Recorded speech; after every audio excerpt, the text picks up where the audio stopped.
Oh, oh. 3. Yes! Ah, shit. Okay, come on. Don't give me this. Don't give me this. Come on, make it. Not a hard jump. Thank you. Not a hard jump at all. See, easy peasy.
I hate to be the bearer of bad news, Mike McMahon, but technically, it is not Marathon Monday for me. And by that, I mean it is not Monday, it is Tuesday. It's Marathon Monday for you, but not for me. But yeah, thank you Spectrum Internet for being a bit unreliable as of recent. Making me have to start the stream not on Monday, but on Tuesday. Thank you so much. I'm still playing Spin Dizzy, by the way. So finally I got Spin Dizzy for the X68000 working properly. So in the future, we'll be looking at Spin Dizzy. Probably the best version of Spin Dizzy, the original Spin Dizzy 2, Spin Dizzy Worlds. A lot faster, less... I mean, there's still frame rate dips. For instance, in the big table area in Radima, it frame drops. But like, what is it, Ball Race? That is all full frame rate, baby, let me tell ya.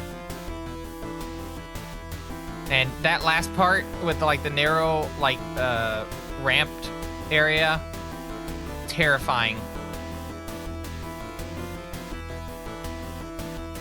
to actually play through.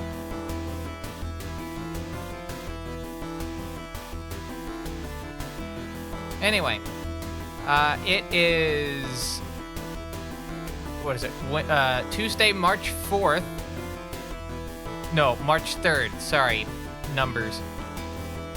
My name is CBSara. This is a fine quality live stream, and in about 17 days, GDQ submissions will open up for SGDQ, and I would like to be a bit ready for them, so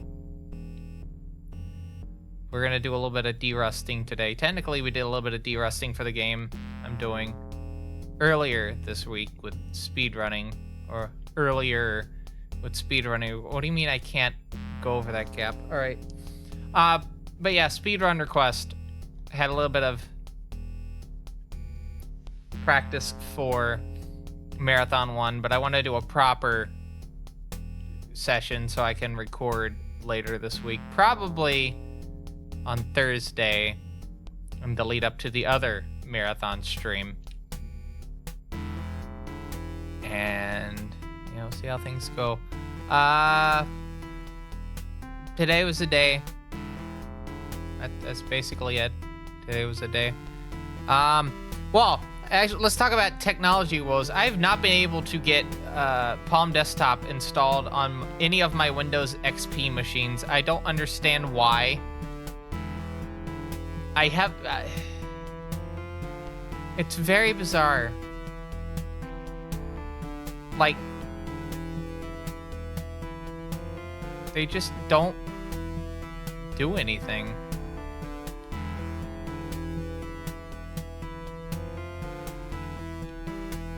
Like, the installer is still hung at the moment. I haven't touched it at all. Still hung. It's just sitting there. You can use the software, but like, I feel like if I cancel the installer, it's just gonna stop working. In fact, I'm pretty sure it will stop working.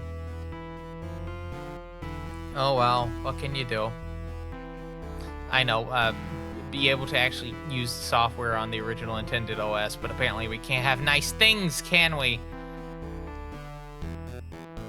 Oh, and yeah, and the Blue SCSI that I bought for the X68000 apparently doesn't work for that one, so I had to go out and explicitly buy a 50-pin Centronics connector for the hard drive port on the back of the machine. I was trying to use the RS-232 port on the back, the 25-pin. No, that's not how that works, apparently. I gotta use the Centronics port. So while I'm waiting for that to get in the mail, we have to wait. Anyway, let me just get past this part in an oily way, and then we'll get going. How's everyone doing this evening? Doing well? Having a good night so far?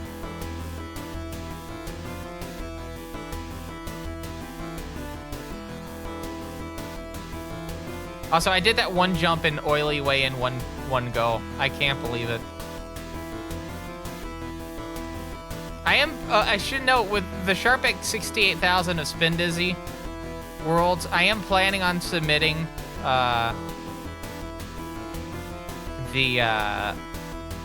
technically I'm going to submit Spin Dizzy Worlds, Easy Dizzy Advance, but for 2 separate platforms.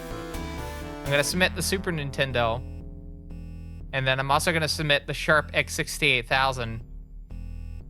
Oh dear, please don't make me have to play this properly. I don't even know how to turn the map in the game. Hold on. How do you turn the map? Can you not turn the map? No, but I found out you can... Oh!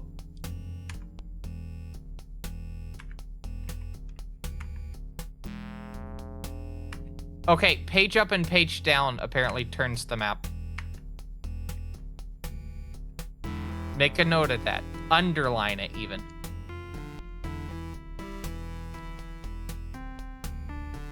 What a weird game.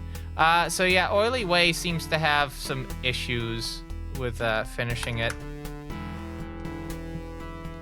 Now I have to turn the machine off. The issue with this is I have to basically play the whole game in one go, so I have to figure out the routing for the sections of levels I've never done before, because they're not on the Super Nintendo version. I have to basically, yeah, just go through all of it in one sitting. Or I could play the,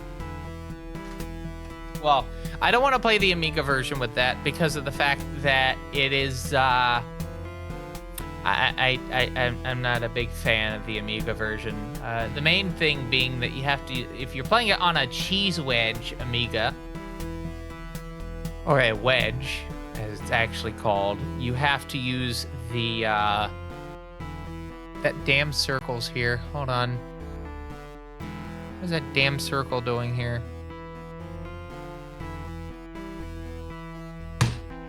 Fuck! Well, I got it. I got that damn circle. But yeah, the Amiga version, if you're playing it on a cheese wedge, you have to use the spacebar on the computer to... what's the word?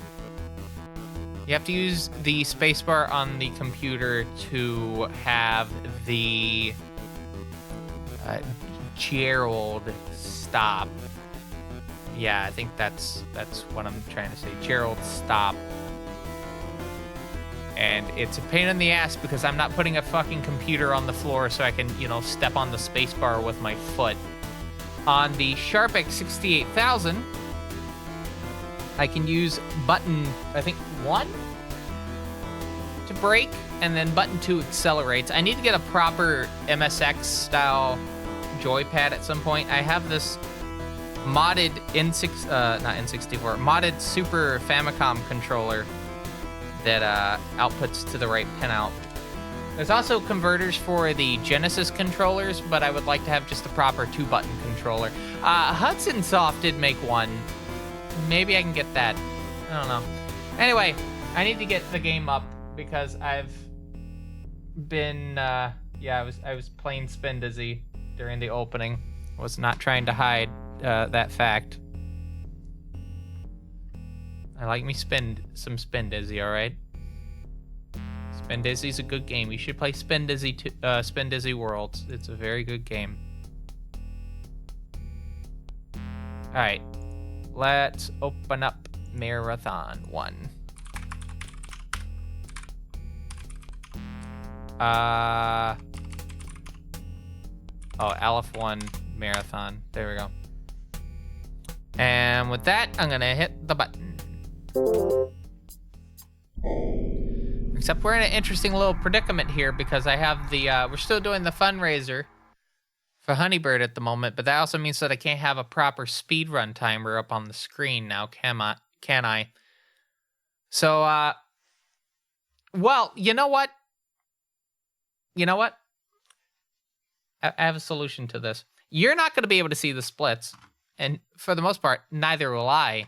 But you're still going to be able to see the timer. I'm going to do this for you. Hold on. So we have our splits here, right? We have our splits here. Too small, very small. What if I did this? What if I just hid everything except for the timer? Put that here. And only I can see the splits. But you'll know how I'm doing because we have those noises. If you're not aware, we have noises for this stream that let you know how well I'm doing with the splits. I feel like instead of having just like some random like pop culture noise or like some just random noise in general, I decided to make a while back some stings for the splits to let you know if I'm ahead, behind, at par time, or I don't even know if that played. Did I even play? Can someone confirm if that even played or not? I can't tell. Sorry, there's like a fucking audio cable that's like bunched up under the desk here, and it's actually kind of making it hard to put my feet down. You didn't hear anything except for the transition jingle. All right, well we're gonna rectify this real quick because that noise is kind of important. It is very important because it does let you know how well I'm doing on certain sections. I bet the thing isn't set to the audio device that it needs to be on. Let's see. I want to have it on. Oh, you know what? I think this is a side effect of the thing doing what it did. It's in sound effects, Elgato XLR. Huh. Okay. Do I have sound effects? All right, hold on. Let me add app. Oh, it hung. Thank you, Elgato. Yep, it hung. I sure do love Windows. It's a piece of shit operating system. I'm so glad I've moved mostly away from it. This is the only machine I have to have it on. And I do.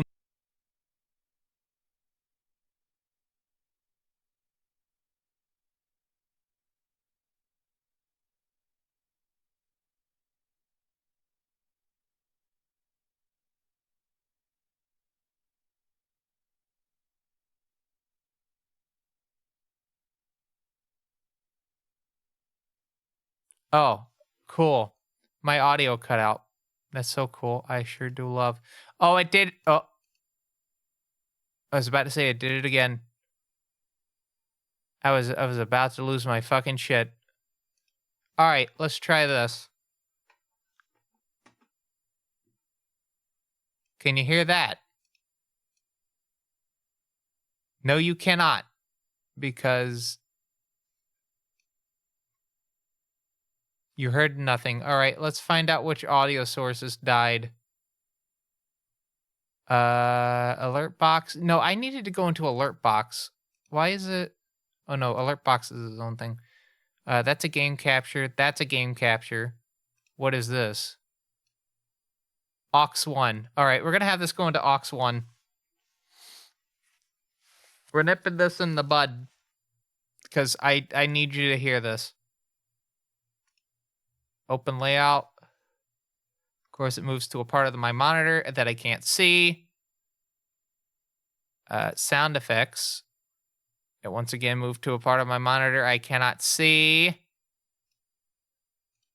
Aux 1. There we go. Oh, thank you. I know that was loud.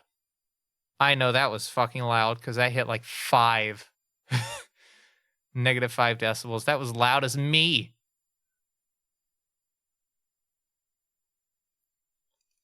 All right, I'm going to turn that volume down just a tad. Put it at 40. There we go. All right, one more test. Cool. That also means that my splits are fucked because of that. Let me save the layout, but I have to reload the splits. All right, open that. Nope. All right.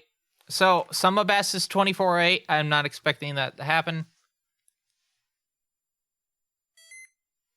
at all. That was my Clie, which I've been having to finagle with because I couldn't get. I'm trying to get the 8 gig memory stick I have in it.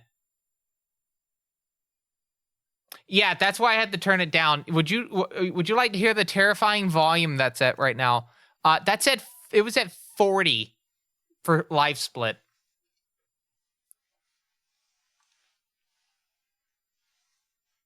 This shit's loud.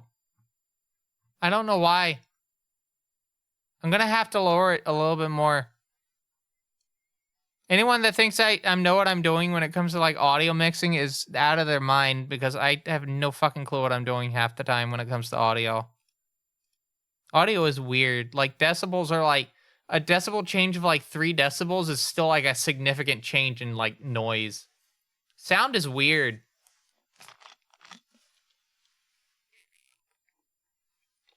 It's just fucking weird. All right. Anyway, let's actually get to the game.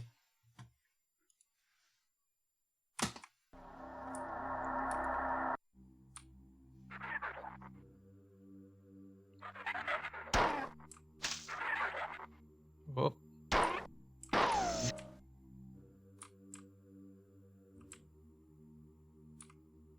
right, cool. Door open. But yeah, I've opened a thread for Spin Dizzy, asking about if I could do a run of it with a hard drive installation. You can do hard drive installations for like 3 of the 4 home computer systems. I don't own an Atari ST. I wouldn't know if you could do a hard drive installation of Spin Dizzy with it. If you can, please let me know. That would be rather fascinating to know about. Atari STs are expensive right now. I mean, a lot of things are expensive, but Atari STs, it's hard to find a good one at a decent price. And I'm not buying a 520 ST. I want to get one with, like, what is it? I want to get an STE. A Mega ST is probably out of the question.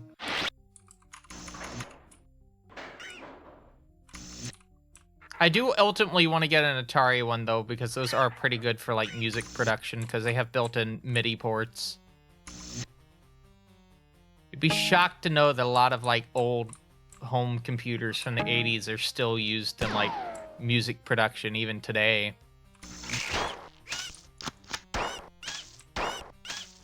Whether it be track room musicians or,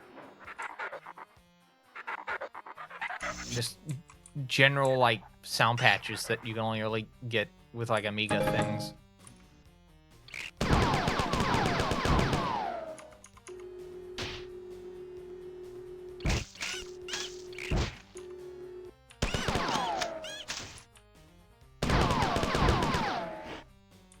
Oh yeah, I tried Vegemite today for the first time.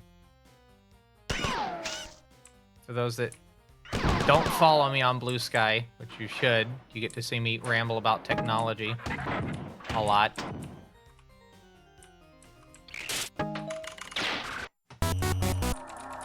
I like it a lot more than Marmite. It's got a bit of a sweeter taste to it. It's not as strong in the umami flavor as Marmite. It's also just a lot more easier to spread, and you can get a lot of mileage out of it because you need way less than even Marmite to get like a good flavor with it. That one jar I bought is going to last. It's like, what, 220 grams. It's going to last me, like, probably until August, which is when it expires. That's such a wild thing to think about. This thing that is so much full of salt that you wouldn't think something could actually live in it. Or even grow in it.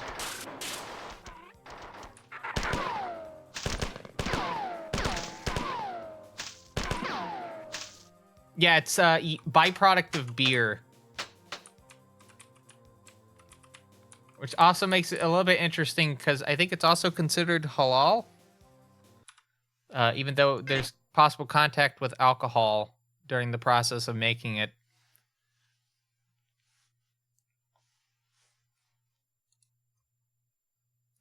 I don't think is it kosher? I'd have to double check, but yeah, it's a yeast product and then they have a lot of salt in it. If you ate that whole container, you would be in fucking trouble.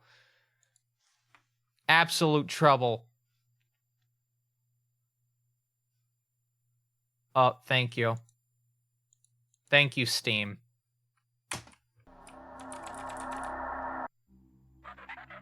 I love Steam just randomly popping up things. I should explain what happened. So there's a running joke of I have, was it 11 copies of Minion Masters, which is a now free-to-play game. But people have been buying CD keys from back when it was a paid product and have been giving me copies of Minion Masters. The oldest one going as far back as 2017, which was a legitimate gift that someone gave me. That I started as, but I intentionally did not redeem it because I was, and I even informed them of this, with how long do you think you can keep a Steam game in your inventory before Valve just, like, gets rid of it? Or, like, force redeems it? Like, there has to be a limit, right? And it's been going on for 9 years now? This little experiment? Yeah, 9 years. There's just been a game sitting in my Steam inventory, gift inventory.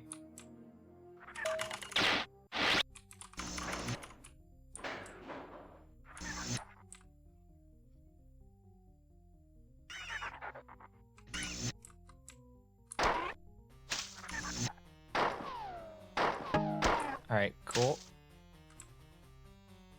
I'll be shocked if I can get a run out. I do want to note that, obviously I gotta stop at like 3 or so. So it's not gonna be a super duper long stream tonight. Probably about the length of like the morning streams, about 2.5 hours.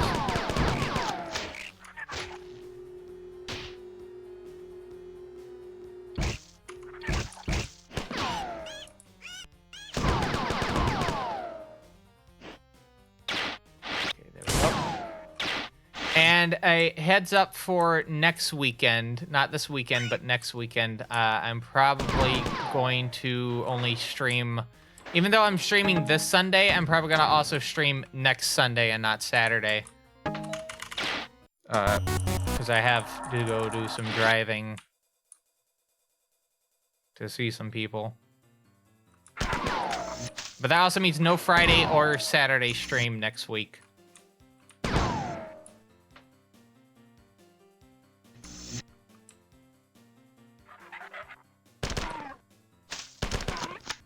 And this Friday stream may be a bit late than I usually have been starting because I have to go. I have to go to downtown for something at some point, but I won't be getting back until later that day.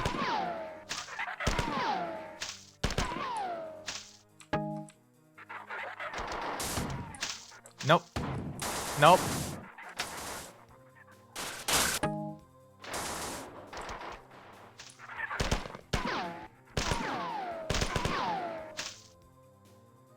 Cool. Watch as I not get through this again. Oh, there we go.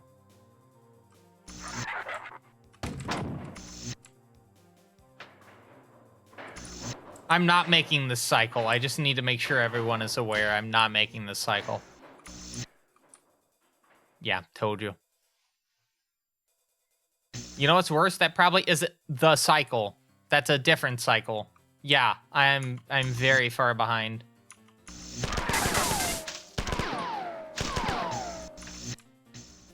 I should have been finishing this level by now. Instead, I'm finishing 3 seconds slower.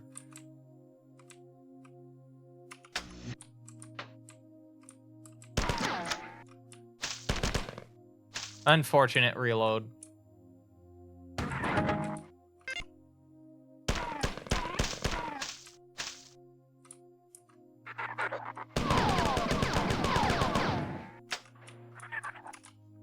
I feel like I might get this in this time. Have I talked about like what my actual like full plans are for submissions? I think I've like hinted at. So Chaos Engine with Slighten is like one of the big centerpiece games. And then this is obviously the other one. The other big centerpiece. This is like my big centerpiece submission until I get it in. But on top of that, I was thinking about submitting Camel Tree. All courses. Which I have been practicing offline and we'll have a stream for on Wednesday.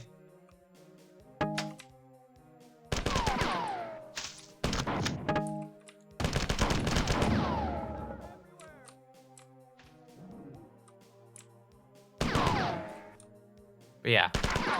Marathon, Chaos Engine, Camel Tree, fucking Spin Dizzy. Although I'm kind of on the fence with maybe doing Spin Dizzy or maybe doing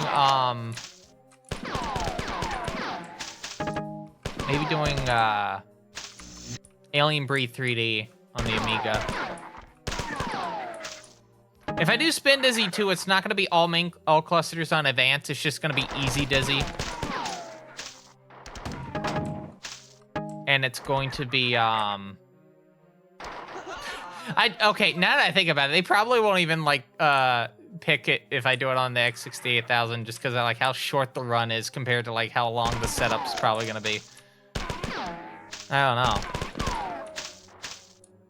I also have to take a power inverter with me because 100 watt, not 100 watt, 100 volt.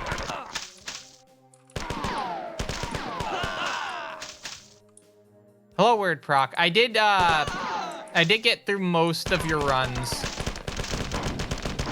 on Saturday. We had to stop on the first Spin Dizzy. Like we finished Easy Dizzy on Advance, but we didn't finish the all main levels.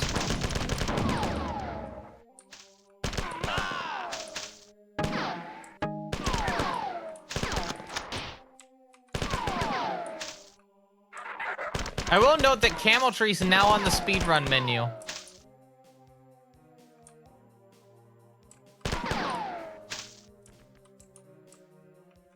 I was looking into the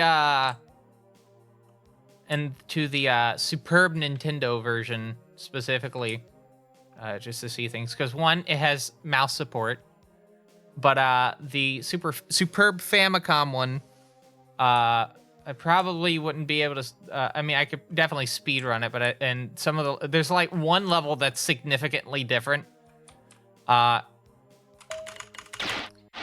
it's because it has the symbol for Manji in it, and that symbol has kind of taken a negative connotation in somewhat recent years. So that level was completely changed in the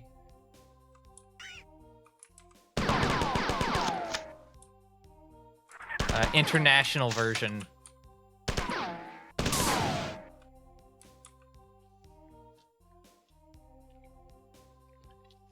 I would say, yeah. Kind of a windmill variety.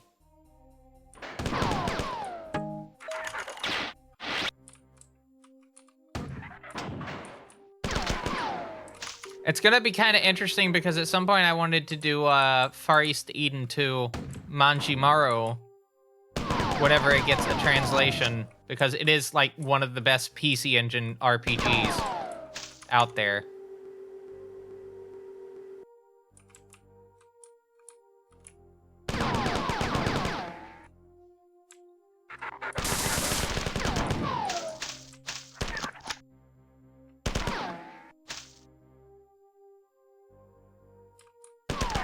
Am I really that far behind? Wow. Okay. Apparently very, very far behind. But yeah, Far East the Eden 2 Manjimaru is like one of the probably one of the greatest early RPGs of the CD-ROM era. I mean, there's also Zyria from Far East to Eden, which does have a translation, and I am planning on playing it at some point in the future.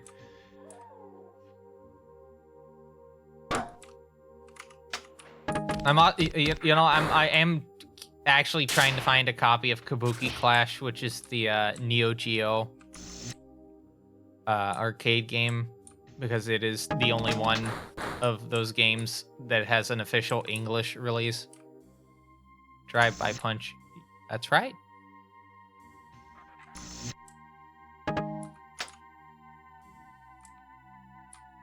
But yeah, I want to get Camel Tree for the Super Nintendo. Oh, On the Ball. I'm just gonna call it Camel Tree because that's what it is. Camel Tree, I think, makes a lot more sense than On the Ball. I've also been thinking about getting the DS game, which is called Labyrinth in the US.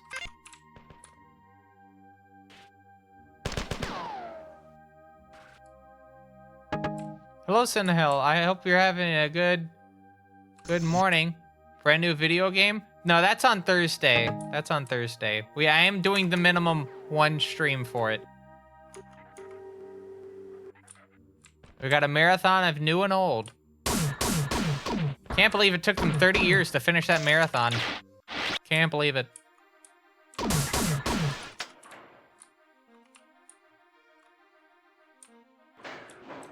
Obviously, they saw a diner and they had to have that food. Some good diner food. All right, let's make a save.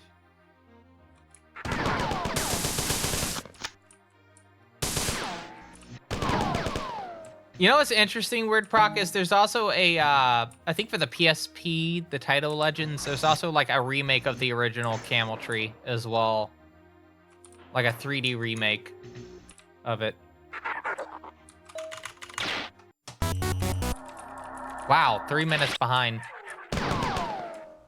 Ooh. Well, I got the Bob out of the way in time. No Hunter.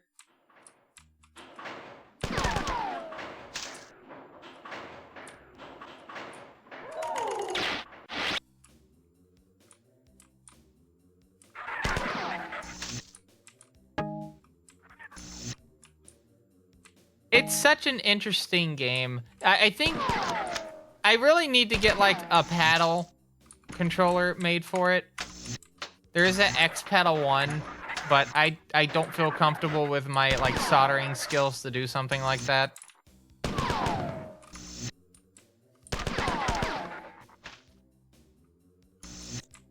But playing the game with a mouse is with just the mouse is extremely difficult. Although, I could see that being a bit of a gimmick in of itself. You just ignore the controller that Taito gives you, and then you just play the game with just the mouse.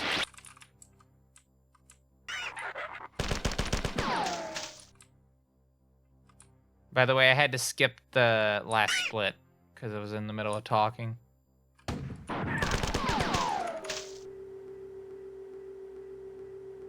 You cannot see the splits, but they are on my computer. We're on Durandal right now. Alright, now I'm gonna shut up for a little bit.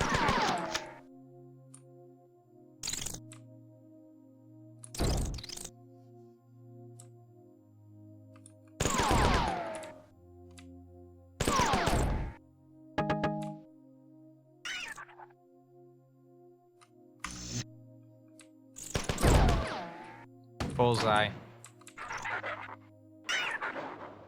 Alright.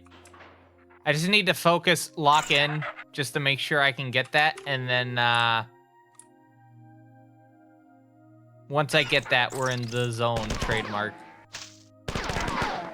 That makes sense. Okie doke, hellhounds. I don't think I'm gonna PB today, but I think we'll have a decent little practice session.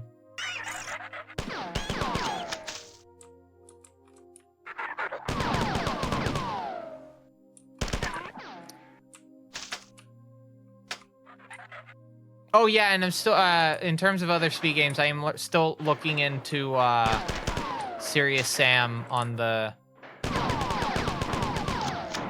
M515 until this other Treo 600 comes in.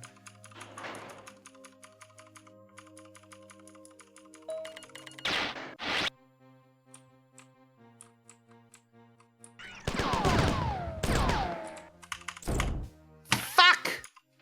Alright, yeah, that's a reset. Who's at 15? Don't worry, just grabbing soda in my head. Apparently. Ew. Give me a moment. Doot. I gotta figure out why my hand is going into my head. You're not supposed to do that, you know. Seems a bit painful. Oh, I see why it's doing it.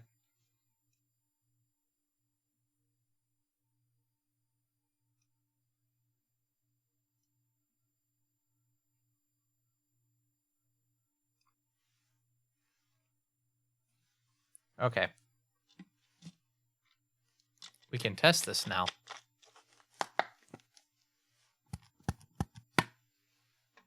That's a weird noise. Doot. Hold on, this thing's back again. Why is this thing here? Is it gonna be here again? No. No. Cool. Oh yeah.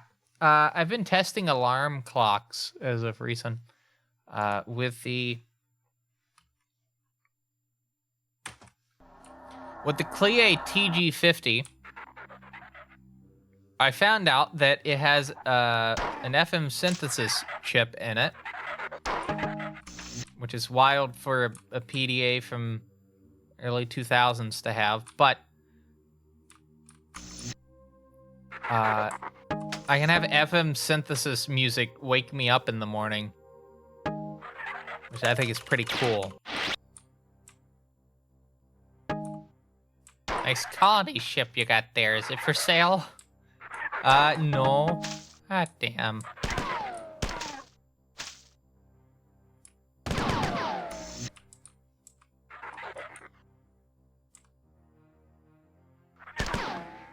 It just makes me still think about the Dank Pods, not Dank, well, it is a Dank Pods related video, the Garbage Time video, where he bought the Rolls Royce for $10,000.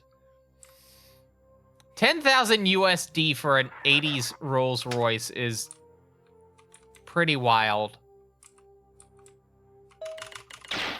Because you're gonna be spending a lot more than that just repairing it.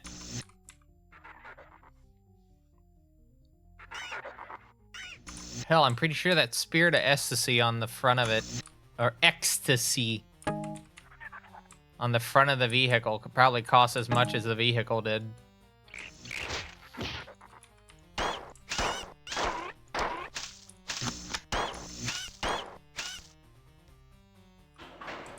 I found out with those that, on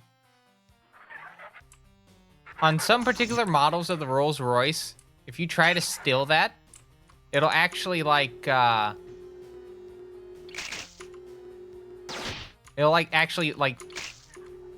go down into the hood, and then the alarm goes off. Which which I thought was interesting.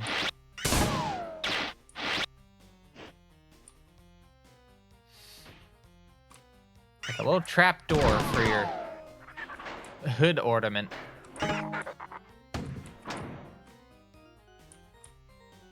Ooh. I did not. Don't even joke.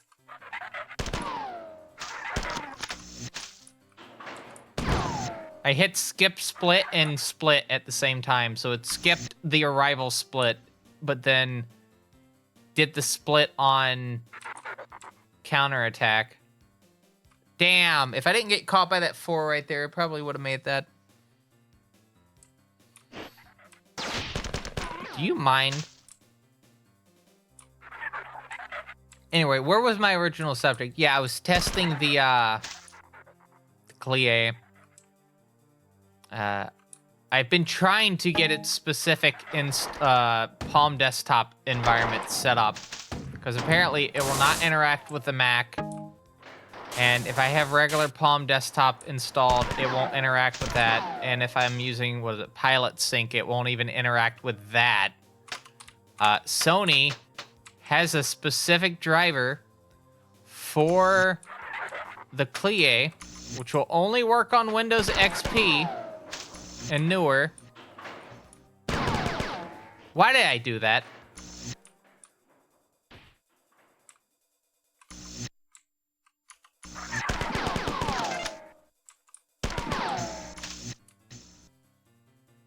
I mean, it does save time, but I don't know why I did that. Time to escape into the waves to work. Okie doke, Senel. I hope you have a good day at work today.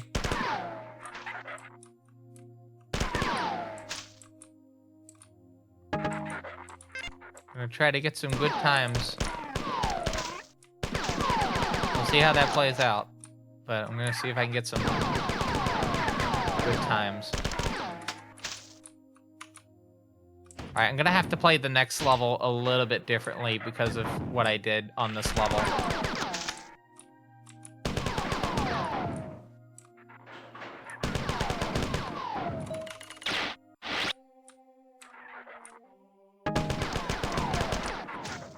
No Janol right there.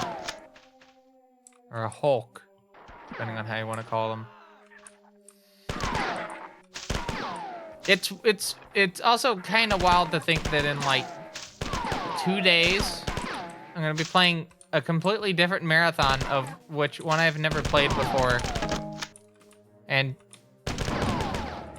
before someone goes, oh, it's not a real marathon game, it's a marathon game, all right? Part of the series. It's a marathon game. It's in the same universe. Apparently a different timeline, but like, it's still in the same universe. Just because it's not a single player game that's very brown and green does not mean it's not a marathon game. It's a marathon game.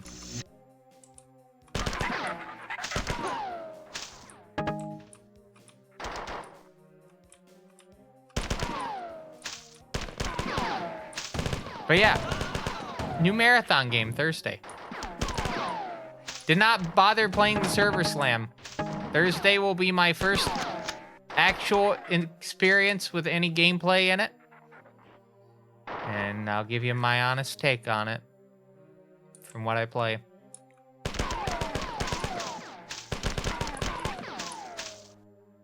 Well, obviously, Mr. Marathon, who's been streaming the entire trilogy like week after week, would have a good opinion about it regardless, because it's a marathon game. That's not necessarily going to be the case.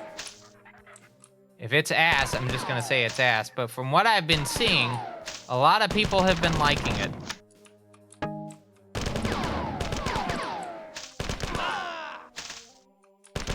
We'll see if I am also in that of that mindset as well.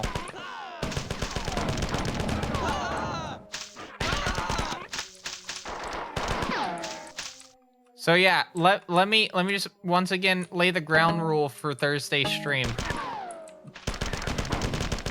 If I don't like the game, that will be the only stream you get out of it. If I do like the game, then you may see another stream for it in the future, but I'm not going to stream it just for the sake of streaming it. Like, it actually has to be something I have interest in. Otherwise, why bother? You know? Sometimes, like, I'm watching, like, someone, and they're, like, streaming a game, and, like, you might be into it, right? But you look at them, and you feel like they're only streaming it because they're kind of expected to stream it. Maybe they want to do something else, but they've kind of just forced themselves to stream this one thing that they probably don't really want to do, but it's just expected of them, you know?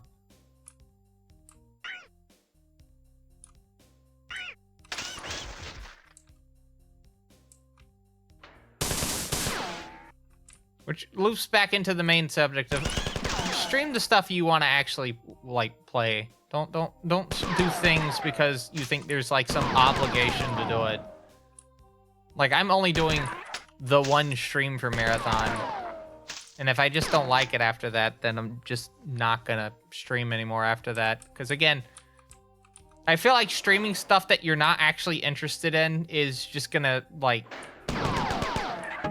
burn you out on streaming, because you're like, I gotta stream this thing again.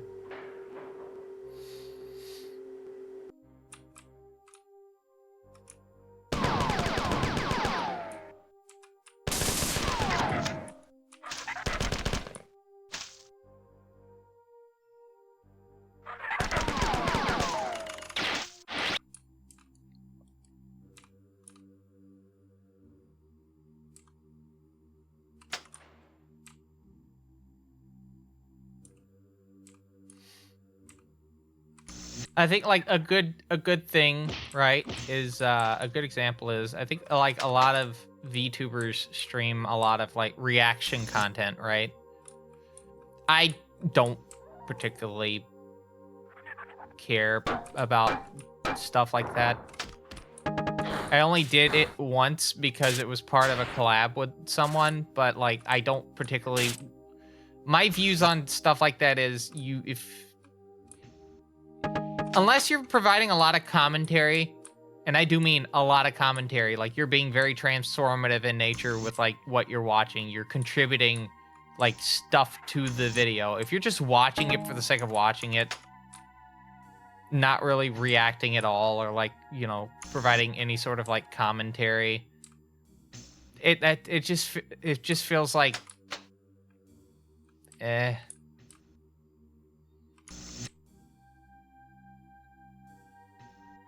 You're not really reacting at that point. You're just taking someone else's material and,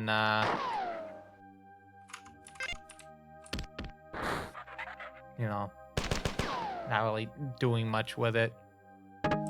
Gonna say goodnight here? Well, I hope you have a good night, Weird. I hope you have a good night, Weird Proc. My tongue is tied right now. Hello, Thren. That might be why, because I was trying to say Thren as well. Just lurking? Okay, doke. As a reminder for people, the farthest we've gotten so far tonight is Habe Quidem, as always. Habe Quidem is the worst level of this game. Change my mind. Oh wait, you can't, because I am forever of the mindset that that is the worst level.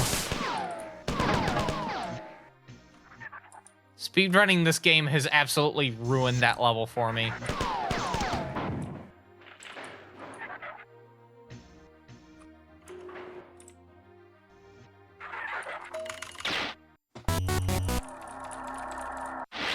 A little bit under 3 minutes behind. A little bit under 3 minutes.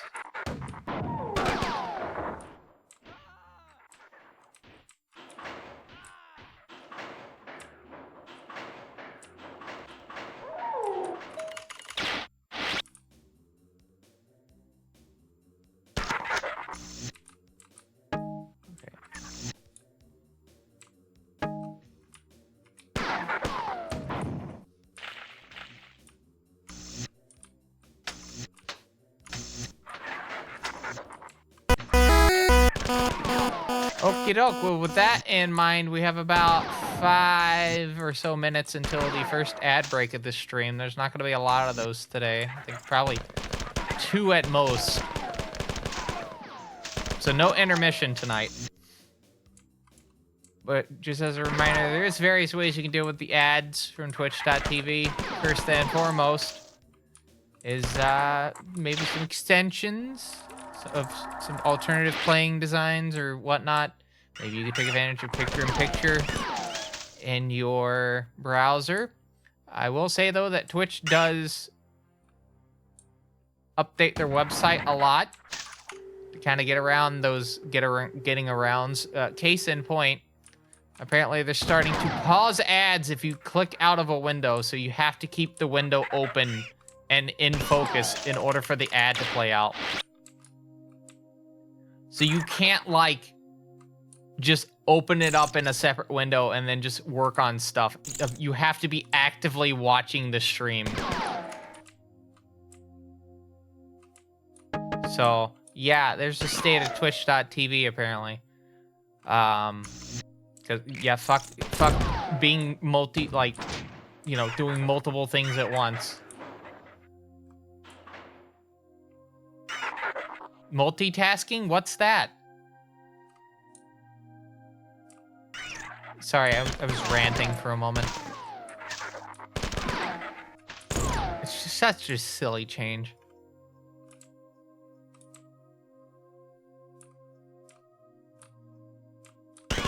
But, maybe you can use stuff like Streamlink, which opens up the stream in MPV or VLC player.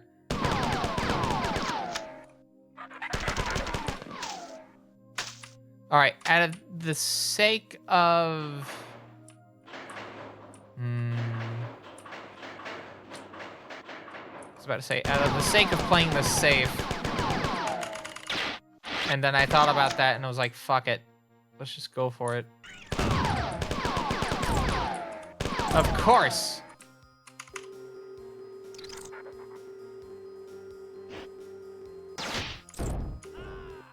Fourth one? No? I think the fourth one went off over here.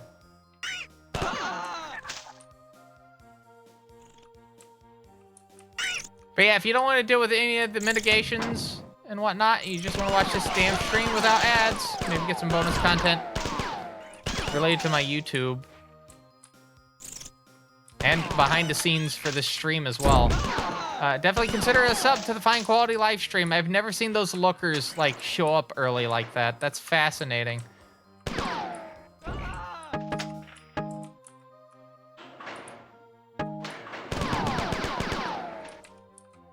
That is actually, like, unique behavior. I have never seen that before. How did I not die?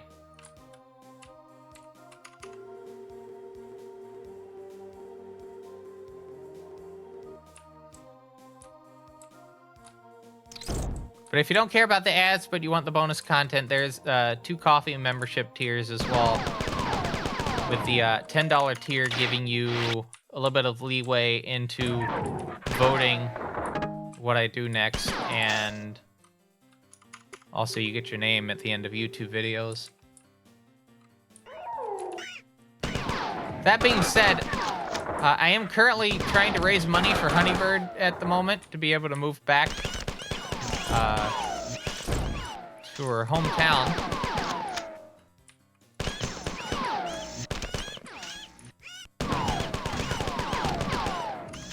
So while if you were considering doing a membership tier at the moment, I would say consider donating to Honeybird's fundraising thing if you're able to. Obviously, times are tough for everyone.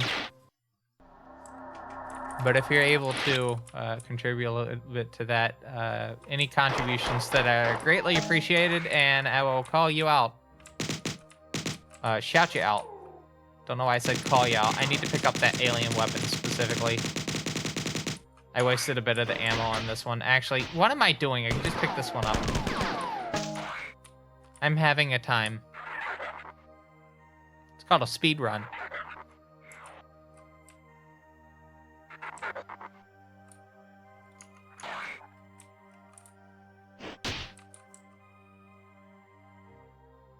think I will use the rocket here. Yeah.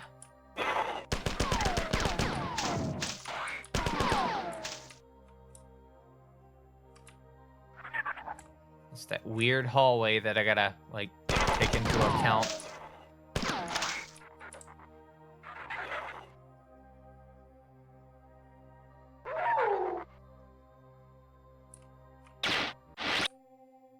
Alright, on to no artificial colors.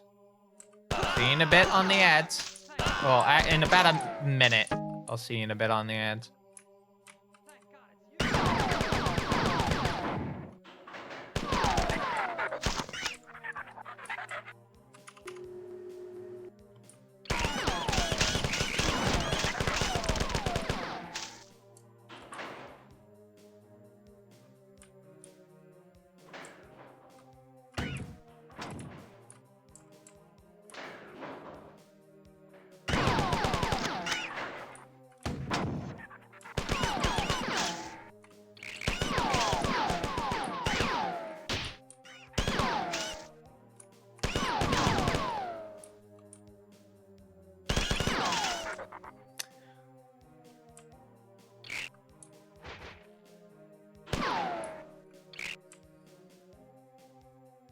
I forgot to mention something, but I'll wait till we get back from the ad.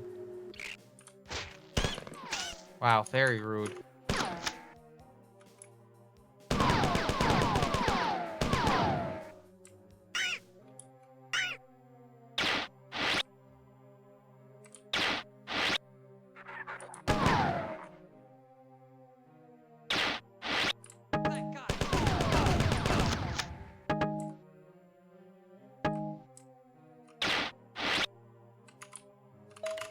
Safety save.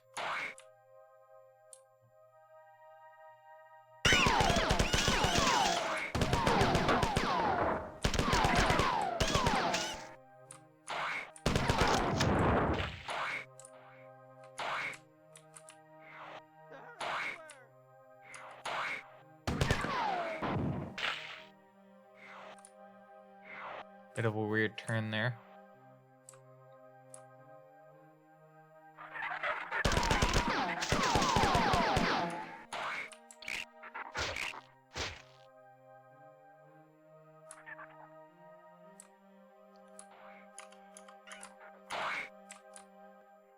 There we go.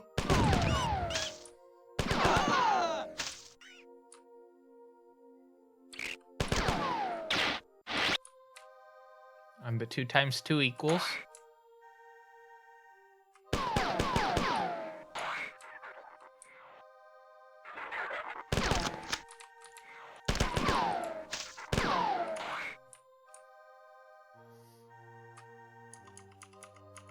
Oh.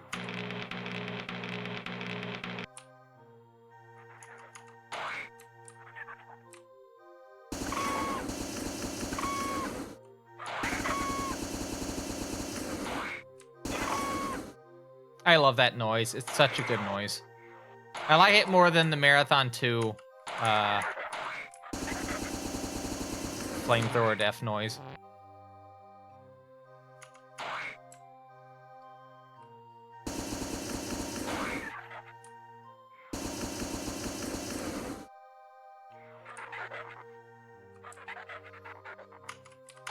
But yeah, going back to like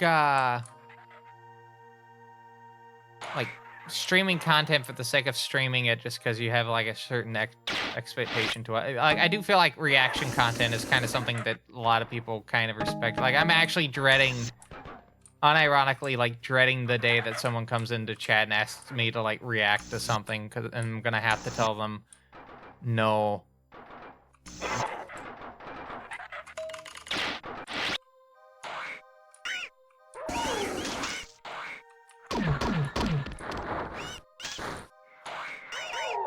Because I just don't do stuff like that.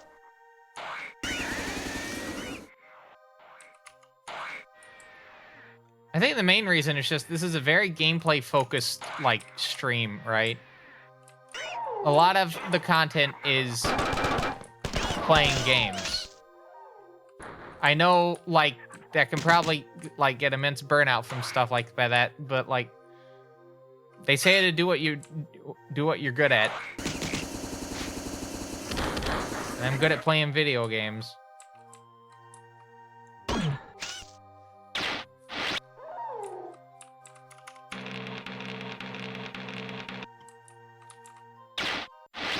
Not so much reacting to things. You know, Mr. Monotone here. Reacting to stuff. I don't think would be interesting at all.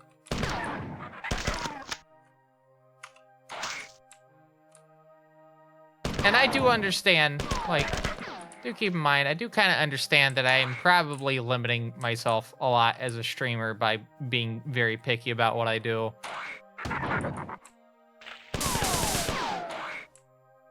I'm probably incredibly limiting myself with, like, me being picky about what I want to do.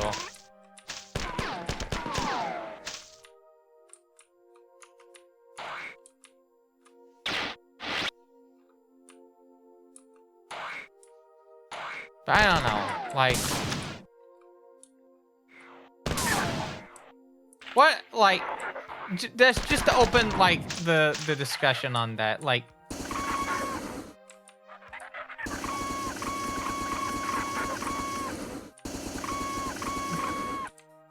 Do you think there's, like, is there, like, content that you think you would have expected from me and then are shocked that I don't actually do it?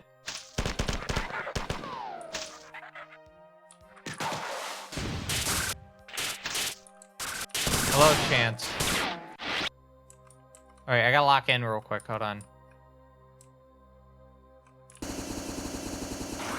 There we go.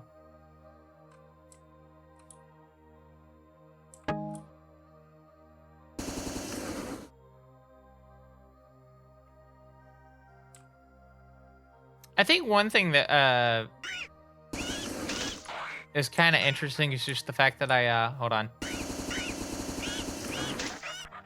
I don't do a lot of multiplayer games. A lot of the games I play are single player on stream. 3 minutes 58 behind, by the way. Almost 4 whole minutes behind. I can get away with 2 hits.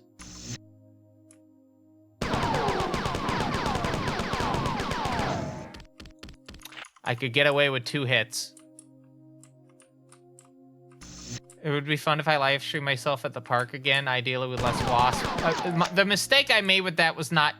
well, no, I did spray bug spray. That was the wildest part about that. But I do actually need to use, like, insect spray and, like, actually wear, like, boots if I'm gonna do that so I don't get ticks. Because when I did that stream, I was not wearing boots. Luckily, I have not gotten bitten by a tick yet. But I definitely need to, like, actually take proper, you know, precautions. I do need to get back to that, though, because there's still a sub-goal that I've still not been able to, like, honor, which was, a walk in... The Great Outdoors. That was the name of the dungeon. The, hey, fucker, do 3 nature trails in 1 day or get your car towed, lol.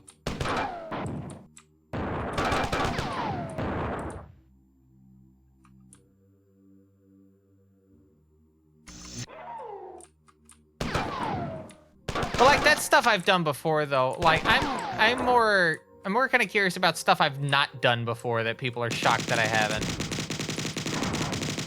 Or stuff that you don't normally associate with me. Cause like the walking outdoors thing was related to dungeons, but it was also related to me like trying to exercise. But I would like to do an e-bike stream at some point, but I just need like a rig to be able to like do that properly.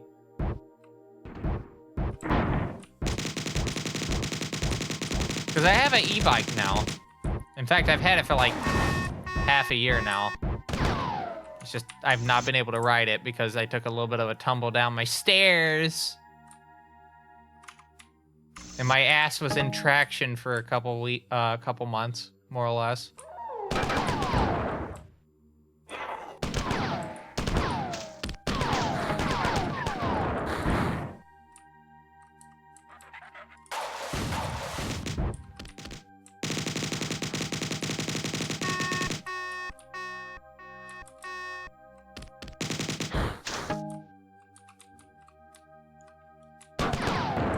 Bad weapon switch.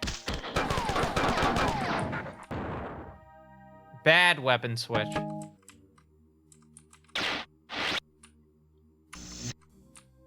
I will say this, I haven't really done a lot of music streams. Mainly just because I not really had a lot of good ideas for music as of recent. I feel this might be related to the block I'm having with like trying to learn the draw at the moment. But I think it's just more particularly, it's a related block, but I don't think it is a one-to-one reason. I think I've kind of written myself into a corner on a lot of the music that I've done. Like sometimes you have a good music idea and then you get like further into it and then you just realize, fuck, how the fuck do I continue off of this? You know? Sometimes it's just hard to continue off a piece of music.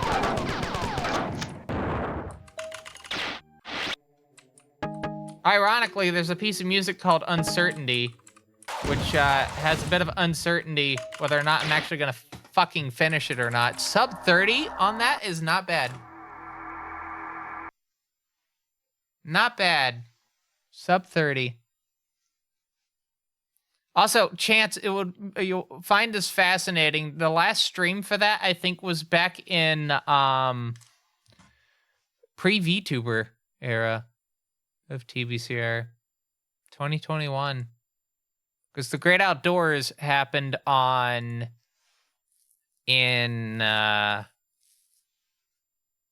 what's the word? It happened back in 2020 around Halloween, because the day that I finished that was also the day that GDQ games list for AGDQ 2021 came out. That's the only reason why I remember like when that was, because, well, how do you forget walking almost an entire marathon in a day? But yeah, with games list also coming out around the same time as well.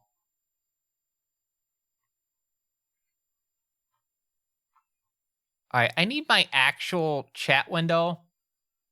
I've been looking at the Twitch dashboard. Oh, you know why I can't see it? It's in the window that the Linux setup's on.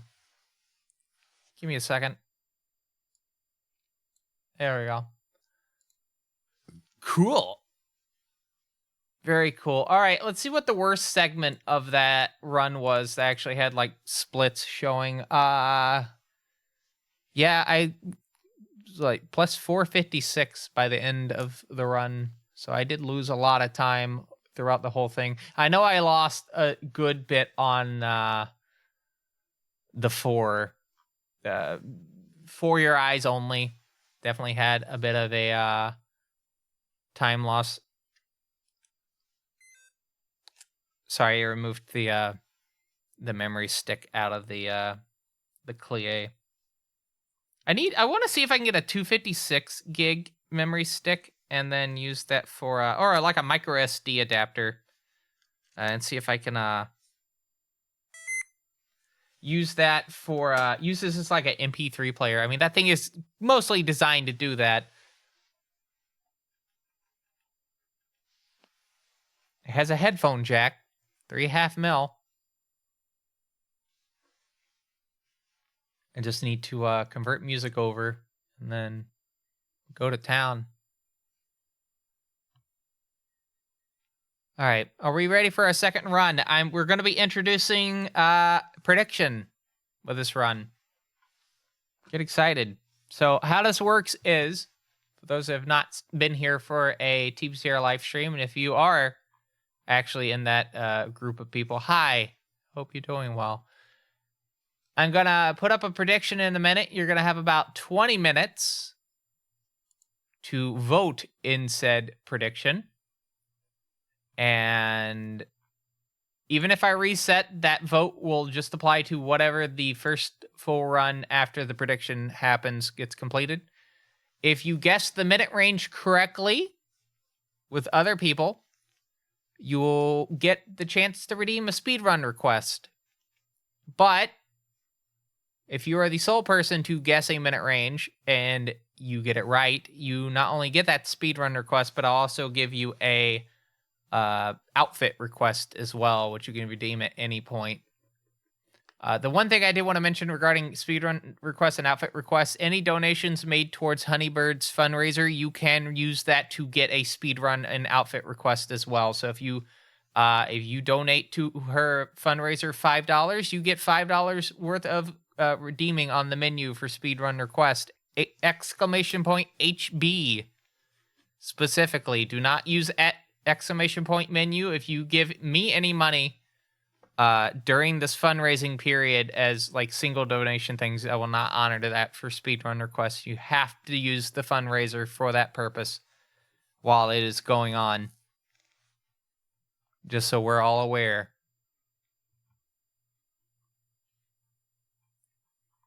All right. Let us set up for game 2.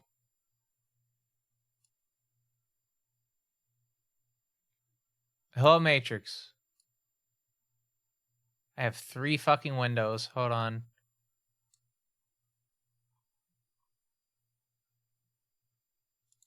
Oh, I also asked in the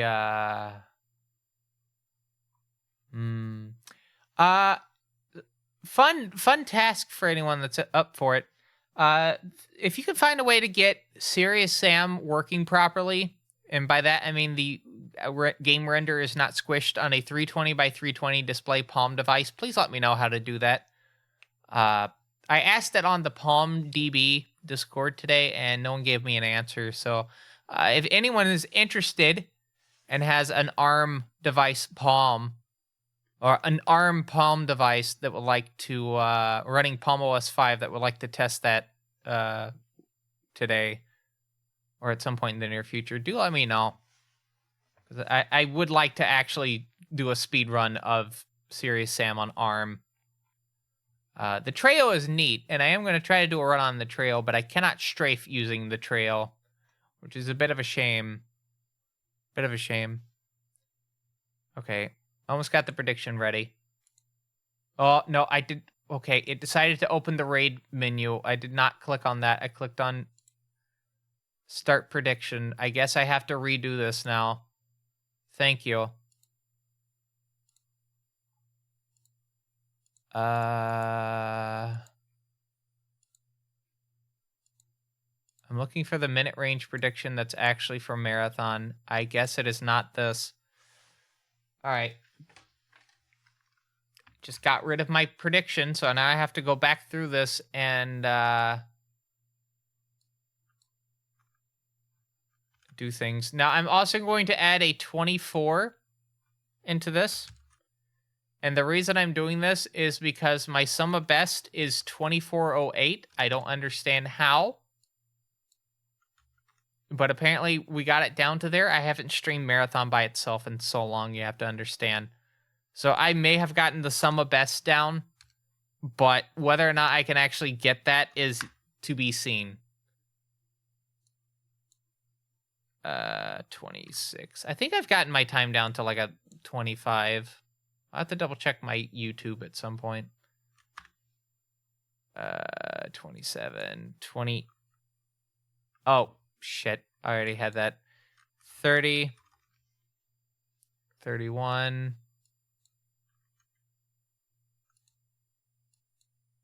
Okay, so you have a prediction range of 10 minutes. So it's between 24 and 33. If you think it's going to take me longer than 23, then, sorry, not 23, 33 minutes, then you select 33 plus. If you think I'm going to world record or beat my PB, you pick 25 or 24. 25 is the minute range for world record, so do keep that in mind with your predictions. I have no faith in me doing that, but I'm at least giving you the prediction in case you want to, like, concentrate some vibes and whatnot into this, like, centralized location to have me beat my time for some reason. Let me double check what my PB is, and then we'll get to another one. YouTube. Before I do this, let me mute my audio in case this just decides to, like, be loud. TVCR, YouTube Studio. Thank you. And then I'm going to type in marathon in.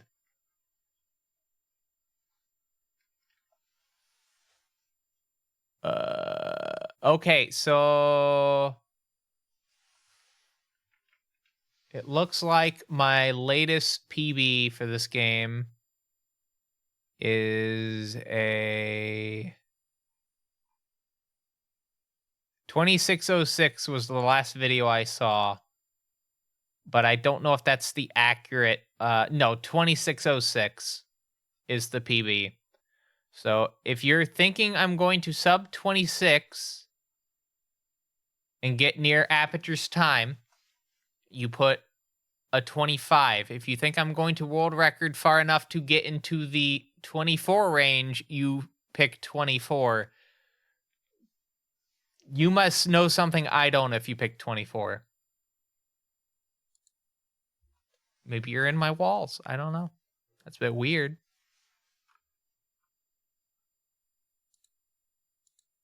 All right, anyway. You have... Is that 20 minutes? Hold on. Hold on. Hold on. I need to delete that. I don't think I did that correct. Yeah, I did not do that correct. That run would have been fucking done by then. Yeah. You know what? I'm just going to change this. We'll have it 25 and then onward. I'm sorry that we haven't got to another run yet. It's just... You have to understand that what you don't see in the background is I have 2 computers in my setup, but this desk has 3 keyboards on it. And the reason for that is we have the Sharp X68000. We have the Linux desktop that I'm playing the game on, and then we also have my stream box as well. And my MacBook. Okay, there's 4 keyboards on this desk. And before someone says, get a KVM. I know. I know.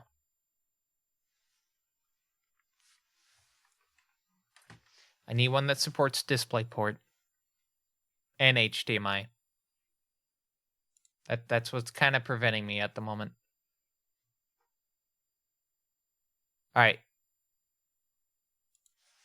You have 20 minutes in this prediction. 20 minutes. Good luck. And with that, we go.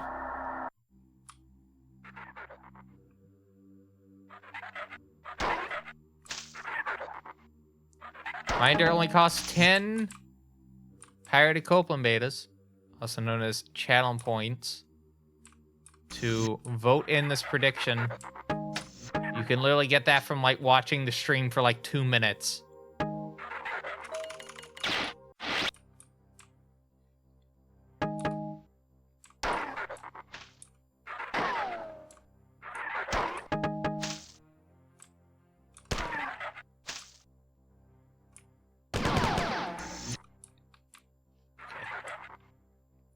And once again, a reminder, I have the splits up on the screen, but due to Honeybird's fundraiser taking up the bottom of the bar, I cannot show you the splits, but you will be hearing the noises regardless.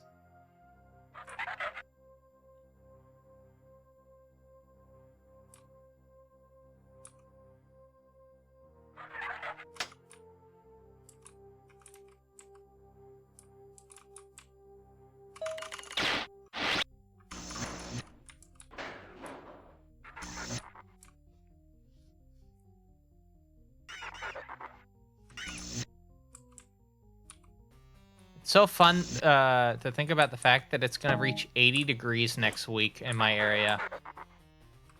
81, precisely. In early March, when it's supposed to still be winter. Fun!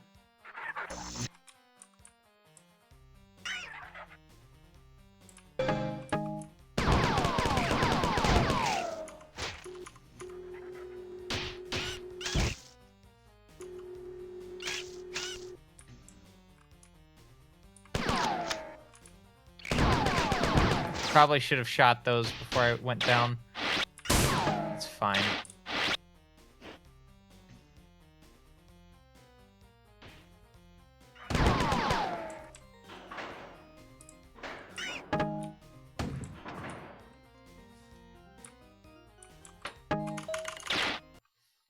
Suppose I have thunderstorms on Friday?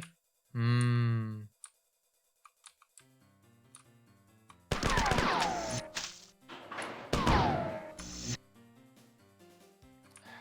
it. Oh, and an audio cord has gotten onto the thing. Hold on. I'm gonna have to reset. The fucking Sharp X68000 audio cable just got twisted up on my fucking leg. I need to fix my setup. Predictions are still going.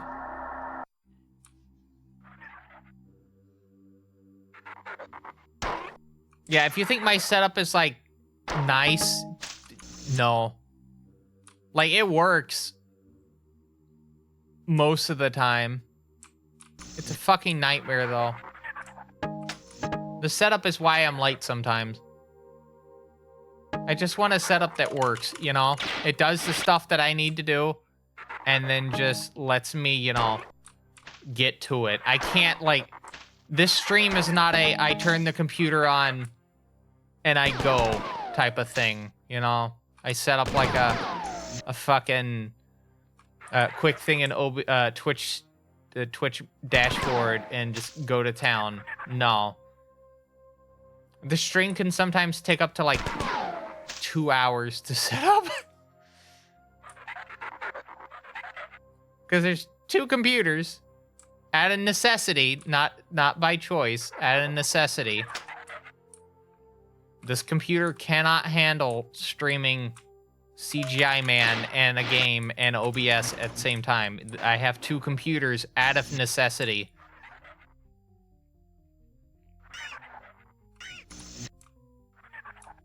My computer that is the stream box is also like spec overkill. It has what, a 12 i9 12400F? Yeah, 12400F. It has a 4070.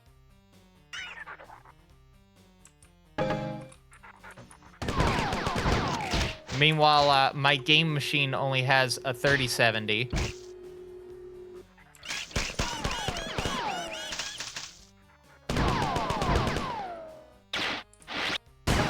It has 80-something gigs of RAM. I think that's a bit too overkill. I could probably put some of that RAM in my Linux machine. I'd actually have to look at the specs. See what I'm kind of hitting in terms of memory usage. I do have Task Manager on screen on my Windows machine at the moment. I'd have to take a look next time I have to reset, or if I finish the run.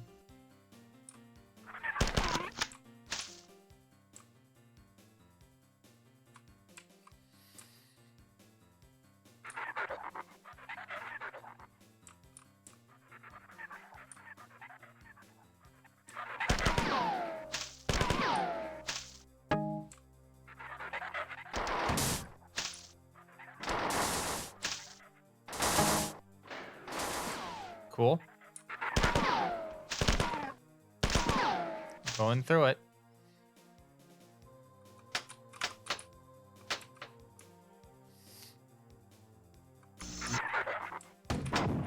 I could have taken a death right there.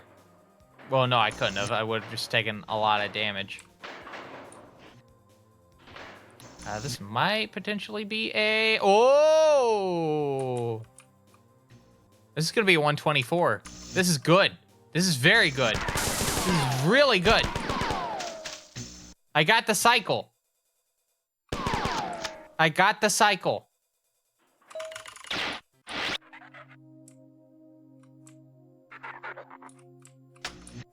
I want to point out, getting that cycle is harder than you think. Any mistake can cost you that cycle. Like, had I gotten caught in the 4-switch puzzle room, that could have cost me the cycle.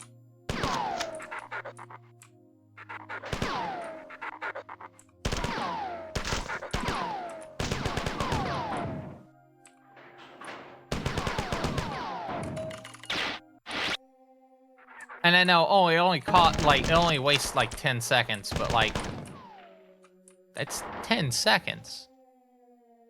It's not like, oh, I'm losing 1 second due to this. No, you're losing, waiting an entire cycle of the platforms. Well, really half of a cycle, but still. You know what I mean.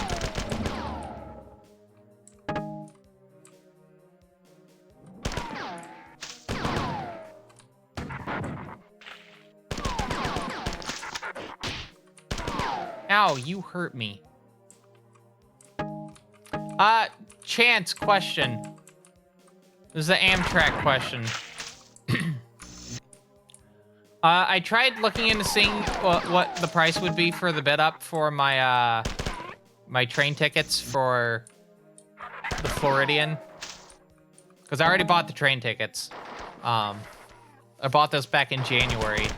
How far before the trip should it become available for me to see how early, like how early in the, before the train, like, trip should I be able to see the bid up? About a week before? Well, I was getting it like a couple weeks before for AGDQ's trip. Because the thing is, I'm trying to budget out the roomette. And if I don't know what the price is ahead of time, then I can't, you know, I can't really budget it. I'm just gonna have to like just save money for like an assumption of an amount. I need to get a roomette this time, especially because of the fact that I need to, if I get the 68,000 game in, I need to get a roomette to make sure that stuff is as secure as it can be. Or even if I just decide to take the machine in general.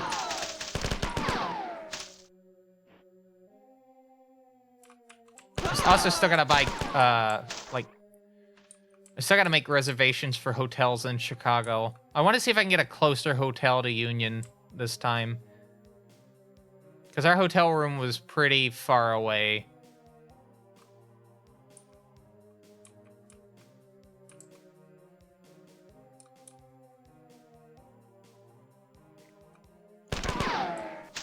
But I want to use the work hotel discount thing. Because that like getting that hotel room for as cheap as we did was not bad. It was not bad at all.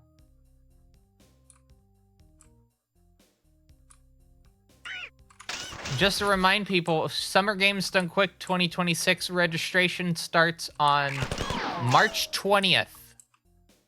March 20th. I do not know if the hotel rooms will become available on that day, but registration for the event itself is on March 20th. I don't think they will. I think last time for like AGDQ, like the reservation block just was on a random day.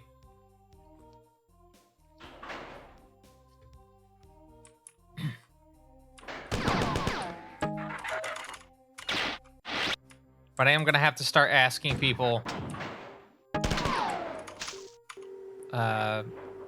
what they want to do in terms of hotel room stuff. I might ask Slighton. It's probably going to be the, it would not surprise me if it was the Hilton again. Because most hotel room contracts are on like a 3-year basis, and SGDQ 2022 was still at the DoubleTree. It was the last one at the DoubleTree. 23, 24, oh no, 23, 24, and 25 were at the Hilton. So I don't know, this could be a different hotel.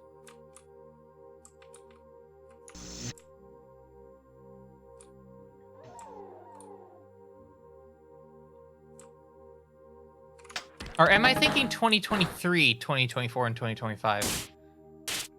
Can someone look up what the first event back in person was for SGDQ? I think it was 22. I could be wrong. It could be 23. Depending on what year the first year back was, this can help us determine if there may be a different hotel this time. Because we know that AGDQ is in Atlanta from the announcement at the end of AGDQ.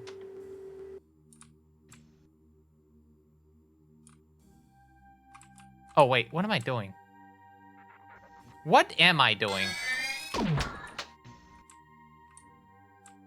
My brain had a brain fart, and I thought I was at the end of the level for a moment. But no, I still have a little bit of the level to finish. Oh, yeah, that's the switch you can't hit. Time to send message that causes new marathon.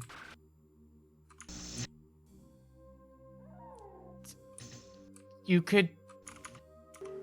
I mean, well, first we need to find out if they're even...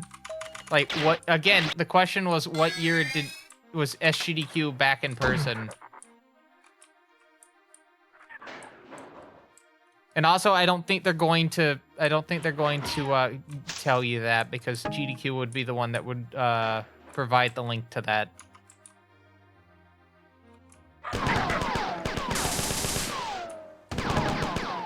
I believe they have gotten on people for getting details about hotel reservations before they're supposed to be made public, so please do not do that.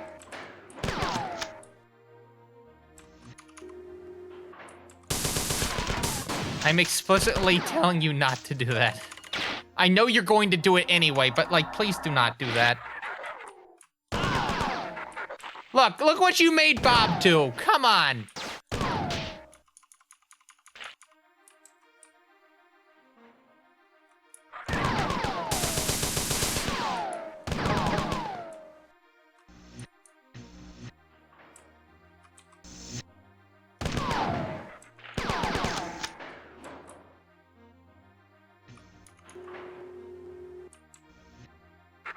Thank goodness that time loss was not, like, super long.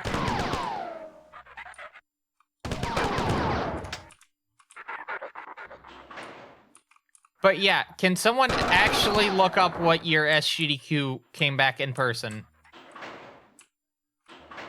Like, that is, like, the core question. Was it SGDQ 2022 or SGDQ 2023? Like, serious, legitimate question here.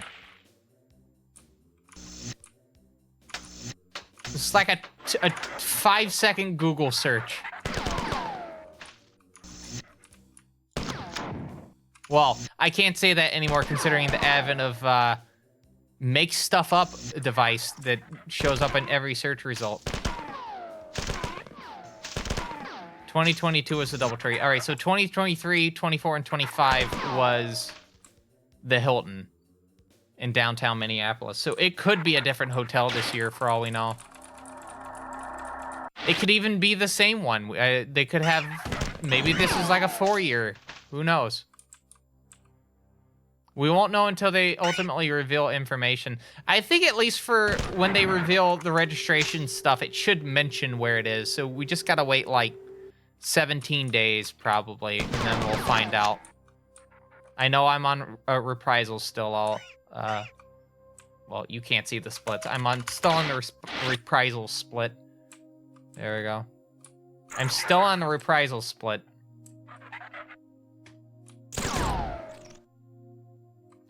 Okay, now I'm on Durandal. I'm now losing time in that split. I'm so far behind that I'm only now losing time in the split.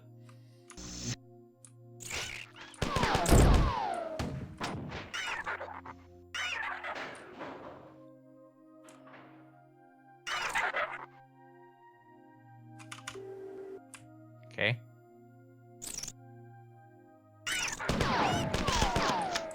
But yeah. March 20th is the date to circle on your calendar if you're planning on attending the event. And I will patiently wait for the hotel block to open up.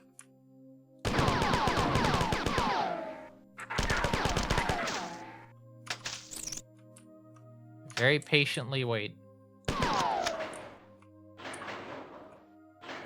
There might be juggernauts. Probably not the ass bobs. If I had to, like, wager a guess at things. That happened to me on Saturday. I slept for most of the day.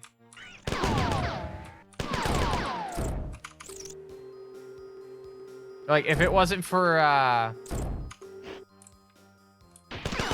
was supposed to go to Costco last weekend, and then I didn't. So I'm going Wednesday to Costco.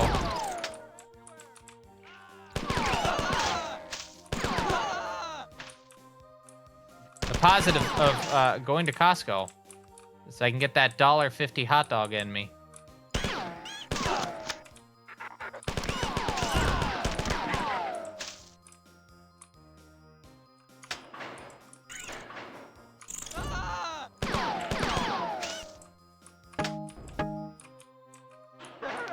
Yeah, for me, I think it was just, like, exhaustion from working 12 days straight, which I'm unfortunately going to have to do more of for the weekend shifts leading up to my trip if I want to make sure I have some spending money. Which is also why I want to kind of get a good idea as to, like, how much the roomettes are for the room for the train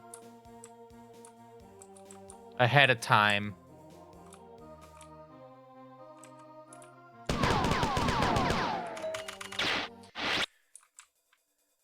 It would be cool to do, like, a bedroom one year.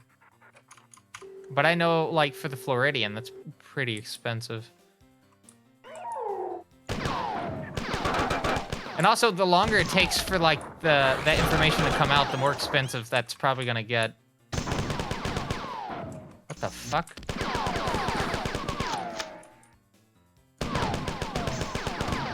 I, like, took damage, but I still, like, didn't get height.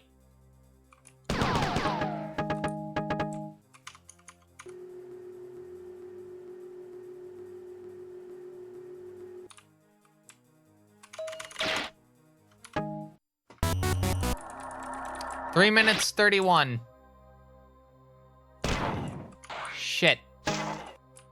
The worst part is I have to coast on that for a little bit.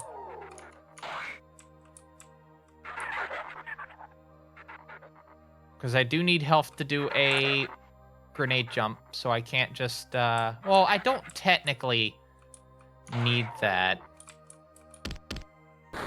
Technically. Horrible thought in my head to just eat a rocket to speed myself up. I don't think that's how that works in this game specifically, but I mean, you can do some, like, backwards rocket propulsion, but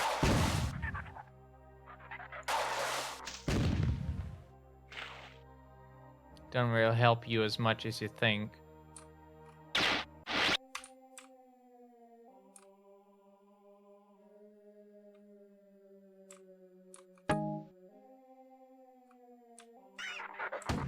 Fuck it. I'm just gonna go around here. It's not that much of a time. Not that much of a time difference. You're kind of just splitting hairs at that point.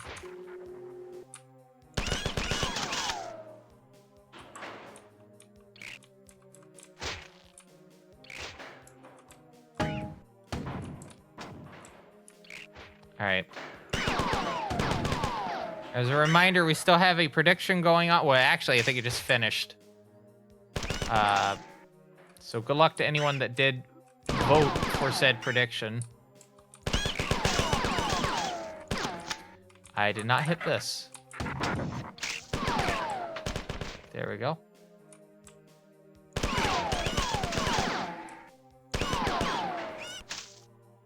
Gonna get up early and take a nap mid-morning, so your sleep schedule doesn't get fucked. What I've learned, at least for my stuff, is that my sleep schedule is gonna get fucked no matter what I do. So, like, I could sleep all day, I could sleep all night, I could stay up all day, stay up all night. My sleep schedule is never gonna change to the point of actually being sensible. I mean, hell, during GDQ, I would stay up till like 7 a.m. to get bagels. A GDQ specifically. That's the nice thing about Pittsburgh, is that there's a lot of bagel places that open at like 6 a.m. Brugger's Bagels, Einstein Brothers, Dunkin'. I think there's a few other places. Blinking light warning, by the way. It is blinking.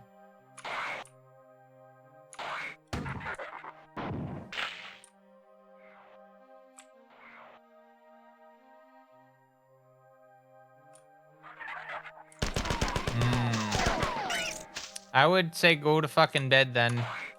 Because you only got like 5 hours before that's going to be the case.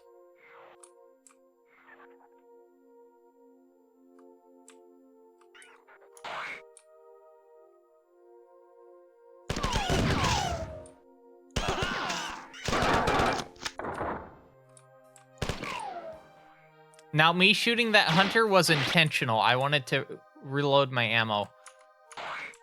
Oh, too wired from sleep. Oh, so you're just gonna sit this out then.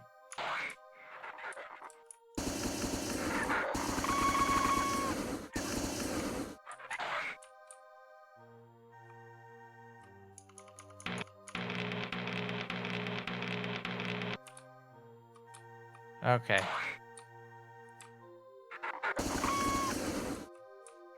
But yeah, I think the only things in terms of logistics for my trip is at the moment is I need to figure out how much the roomette is for both legs of the Floridian, and then I'm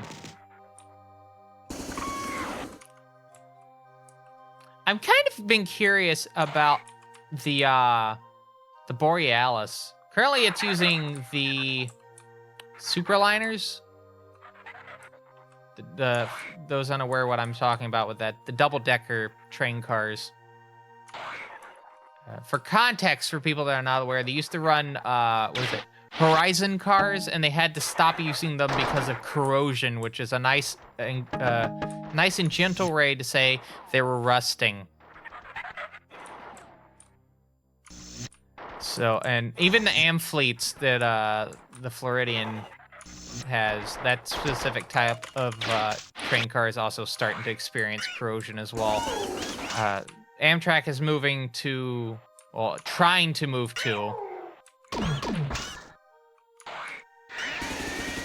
Let me use better words. Attempting to move the entire fleet over to was it Siemens Aero trains for the most part. There's some Siemens Venture cars in certain areas in the Midwest, but not the Borealis. But I'm kind of curious to see if by the time SGDQ rolls around, if they're still using the Superliners. There's some nice cars, very comfortable seats. I think the only downside to the Superliner is that the cafe car is on the ground floor of one of the cars, so you have to go down very narrow staircase to get to it.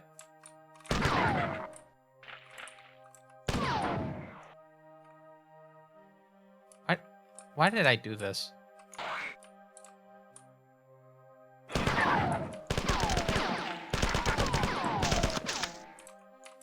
Come on. Very unfortunate.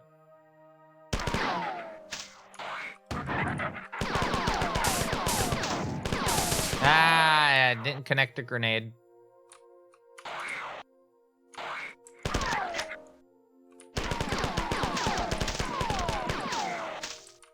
Well, I would say it's very narrow, narrow, at least for me. Yeah, it was downright claustrophobic for you.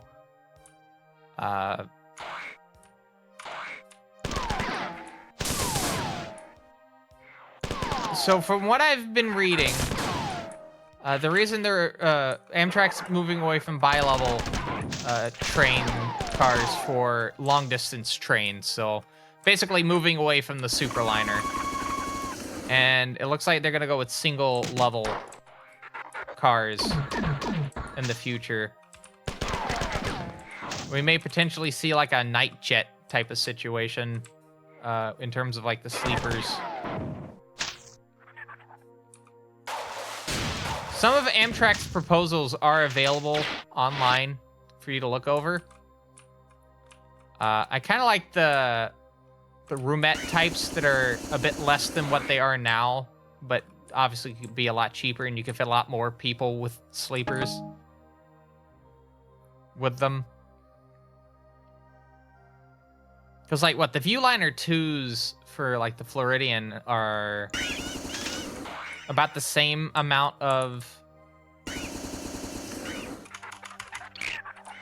Sorry, I'm trying to like lock in.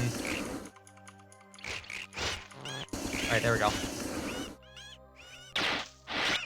I can fish it out, but the reason I bring this up is because yeah, the Amfleet ones are being discontinued or retired at some point in the very near future,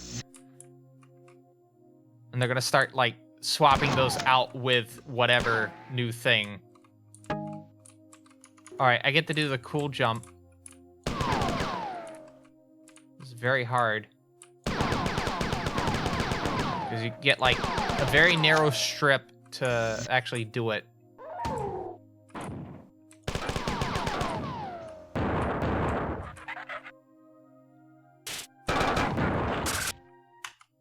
Cool.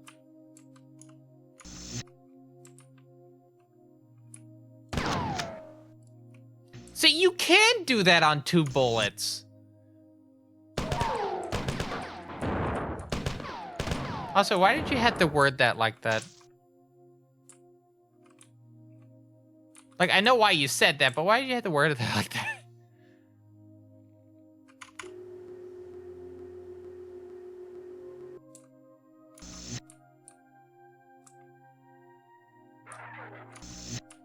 If you give me a bit after this run, I will get the link to the document. If you go on our Amtrak, there should be like an what's the thing? If you go on our Amtrak, there should be a post related to it.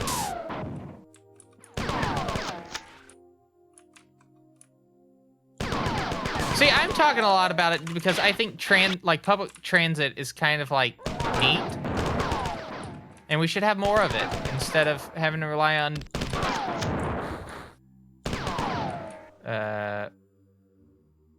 We shouldn't have to rely on big metal death traps to make fire and bat smells.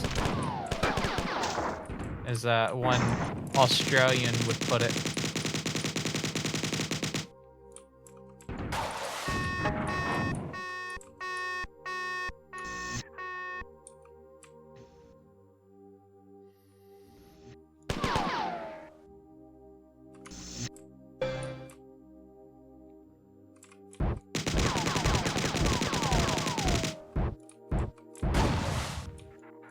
Whoa. I've never seen me rubber band like that on that before. That was fascinating.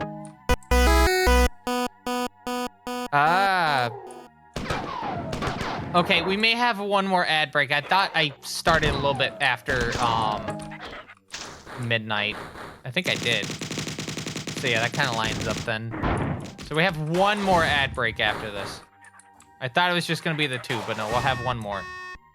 Because I'll probably be in the middle of a run by the time.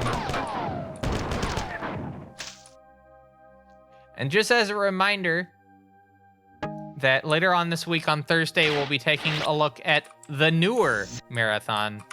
The first Marathon game in 30 years. A very special Thursday live stream specifically for Marathon. I don't normally stream on Thursdays. That's why I have to explicitly note that as a special stream.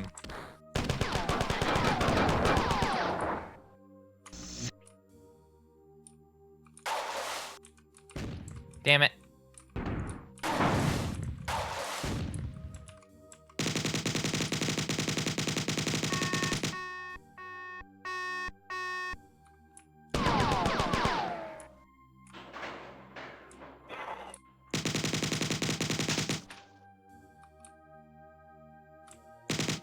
Yeah, I wouldn't have had enough.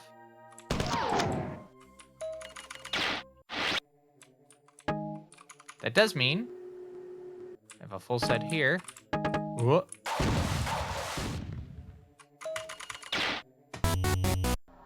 Oh, shit. Okay, so it's a 29.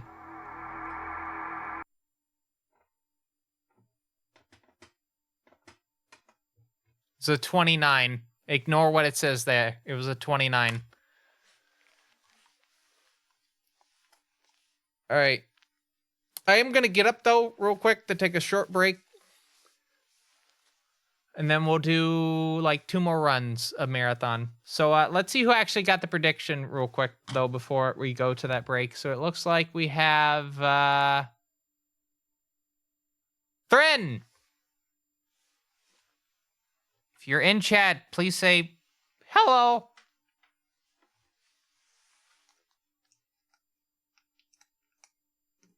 Because you are winner. You are winner. All right, let me choose outcome. That was a 29. There you go. And that means that you get a speedrun request and an outfit request. You do not have to redeem it now, but I am going to put you down in the notes for it, unless you do want to redeem it now. But think about that for a little bit, because we're going to take a little bit of a break. It's weird that you're putting in a posture check because I'm about to get up to go stretch. So, I mean, there's your posture check right there. I'm getting up to go stretch. But, yeah, I'm gonna put you down for that. If you want to think it over, exclamation point HB gives you a list of everything. Remember that we have Camel Tree. And I'll even tell you this. Spin Dizzy 2 for the Sharp X68000. You can also redeem that, and it'll be the same category as Easy Dizzy for Super Nintendo. That's a late-breaking... wait, you're right here. Late-breaking change. You can have Spin Dizzy on the Sharp X68000. Anyway, we're gonna take a slight break, and we'll be back with more of a fine quality live stream from TBCR Productions. 5 minutes, only 5 minutes. So, timer. Thank you. Join us in a bit, won't you? I know I will.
shockingly, the Clie hot synced with the fucking... Wait, what?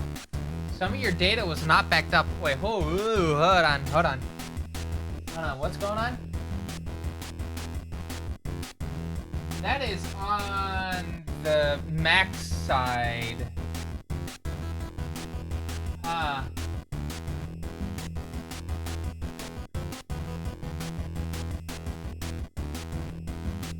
Photo synchronization failed. Fascinating.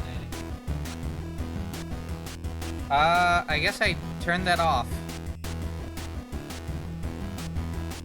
But yeah, hello everyone. Welcome back to this fine quality live stream. I'm trying to get this Clie PDA from Sony. It's a Sony to hot sync correctly. I was trying to do that during the break, and it looks like it got halfway through it, and then looked at a photo, and it was like, damn, I can't do that, and then died.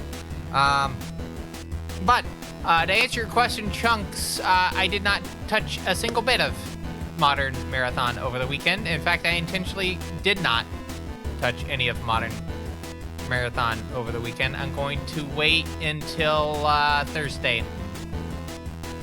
I'm waiting until GA release.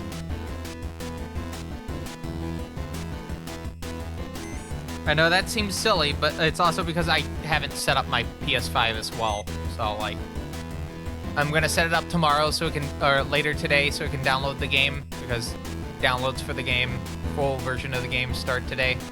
And yeah, Thursday will be when I actually take any sort of look at it, because I'll be streaming it as a special stream on Thursday. That stream will probably start late though, because Thursday is usually an office day for me, so yeah.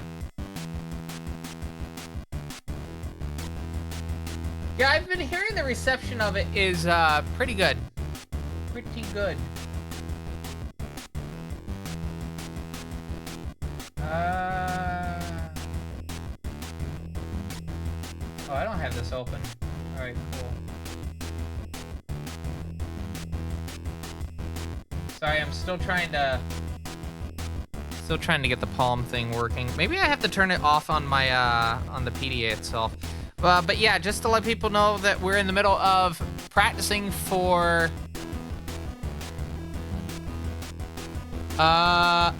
Summer Games Done Quick submissions. So in a bit, we're gonna do a full game, at least 2 more runs of Marathon, and you have a chance of winning the ability to dictate a run that I do on the 28th as part of my speedrun request format, which is, if you do !HB, you can get a list of runs for that. We are currently doing a fundraiser, though, so if you don't want to play the prediction thing, but you still want to kind of dictate what I do, put your run in the list. Any donations made on that, from that coffee link in the !HB specifically, do not do !menu, !HB. Goes towards the fundraiser I'm doing for Honeybird, so she can be able to finally get her move over to my neck of the woods. It's taken time just due to, you know, hard times. Yeah, and that fundraiser is going to go on until I actually get it done, or until the fundraiser is fully met, so... I will note, Chunk's Camel Tree is on the list, and Spin Dizzy 2 for the X68000. Alright, give me one quick second. I just gotta turn off photos on this, yeah.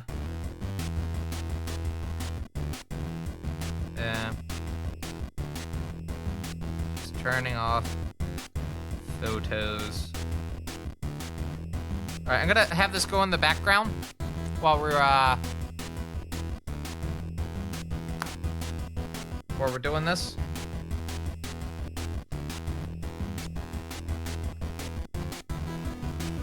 You'll hear the noise in the background in just a second. There we go. It's syncing. And it looks like it hasn't died yet, so let's pop back up on the screen. And we'll get to another run. But first, let me get the prediction set up. So you're going to have 20 minutes from a point in the not too distant future to guess the minute range that I'm going to be finishing this next run of Marathon, next full game run of Marathon. If you are within the minute range with your guess of me picking it, let me rephrase that. If you guess the minute range correctly, you will get a speedrun request if you and other people guess and get it right. If you are the only person to guess the minute range and get correct, not only will you win a speedrun request, but you will also get to pick at any point on the stream, doesn't have to be for speedrun requests, one of the outfits in the menu for me to wear as well. So yeah, there's a lot of options to choose from for both runs and speedrun stuff. I will note with the Sharp X68000 Spin Dizzy, it's the same for the Easy Dizzy. It's the same amount for the SNES one, even though it's technically a little bit faster. I'm still putting it at that one because it's a bit more difficult. All right, let me get that prediction going. You have until about the 4 chapter to get this in, should I not have to reset. Also, Chance, did you see that that link I posted?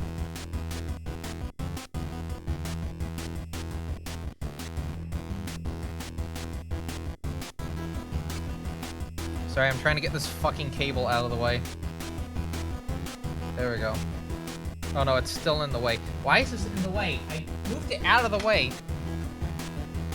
My setup's cursed. Anyway. Yeah. Alright, here we go. Prediction. Good luck, everyone. And with that, we'll switch over back to the desk. Not the desk, the game scene. Bob? Hi. Hi. Get out of the way. Move. All right. Cool.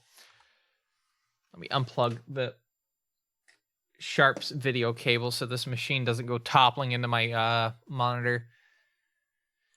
All right. By the way, a reminder, you'll be hearing noises in the background such as don't expect me to get that this stream. I'll be shocked if I do. Anyway, pop.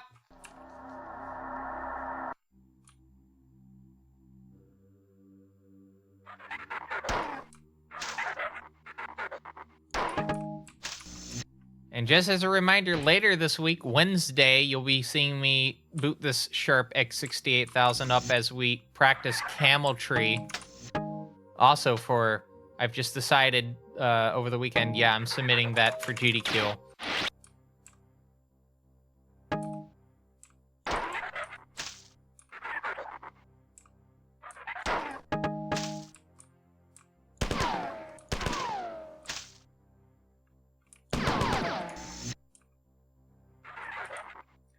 I did look into the Super Nintendo version of Camel Tree, and there is too many levels. It's kind of like Spin Dizzy, where I think if I submit it, they're not going to accept it because of length of time. I think the arcade / Sharp / FM Towns version is probably the most ideal. I did hear that noise. I'm not able to check just yet, but I do think whoever did put in a donation towards Honeybird's fundraiser. I don't know if you could hear it, but I could hear it.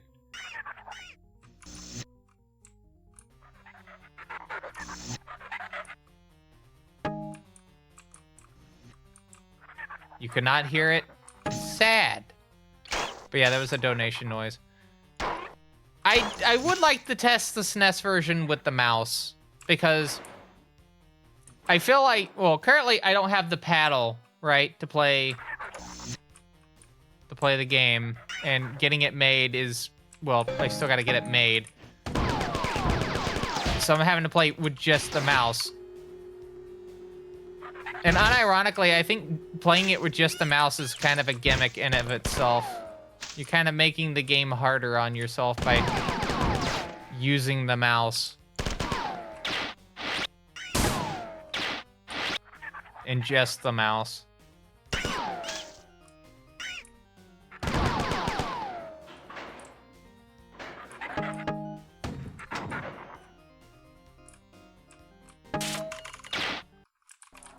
A lot of people keep saying to me, though, that the SNES version is a vomit comet, so I don't know if I want to do the SNES version for speedrunning specifically. I might do it at some point, but...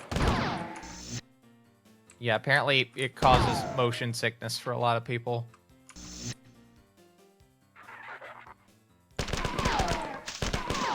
I probably will. I did find my the SNES mouse from when I did Majin Tensei 1 on stream, because we're currently in the middle of Majin Tensei 2 on the Friday stream. By the way, next Sunday, this coming up Sunday, is probably also going to be a Majin Tensei 2 stream. Just decided. I need to get as much progress as I can in that game.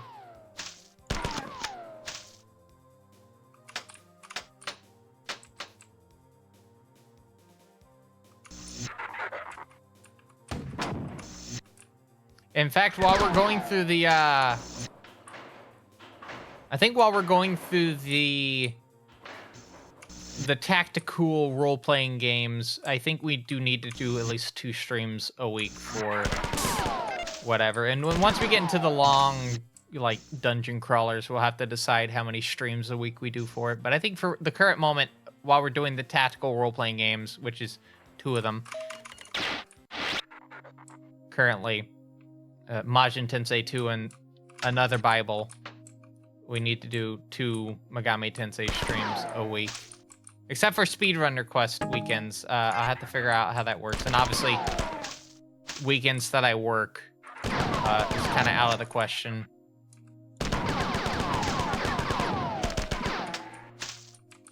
Because I'm usually not in the mood to stream on weekends that I have to work.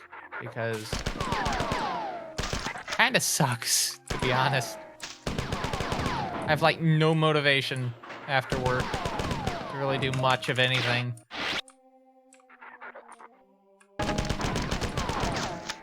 And usually I just sit here and just, like,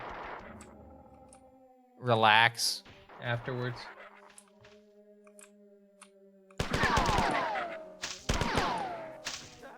I think the sync completed.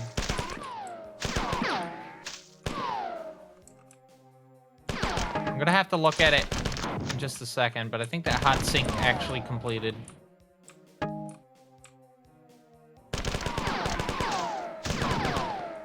Damn it. There we go. And you know what the funny part is? I still have enough health to pull off the thing at the end. Oh no, hot sync was still interrupted. Is there a way to just not have it sync photos? Or is it forced to sync photos? If that's the case, what a terrible implementation by Palm.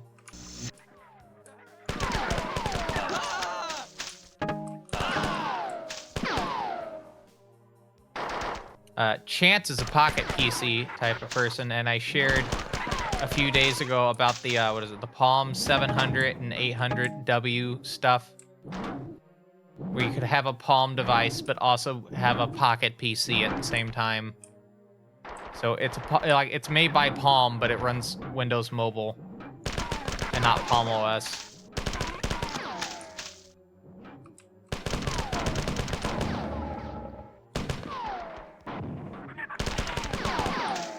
I'll be honest with you, I've not really used the iPac 211 that much. I could see some use for it as, like, maybe an MP3 player. Because it looks like the, my iPods are kind of, like, crapping out a little when it comes to, like, having high bitrate music on it. Which is very funny considering that it supports ALAC. but it just skips tracks in the album.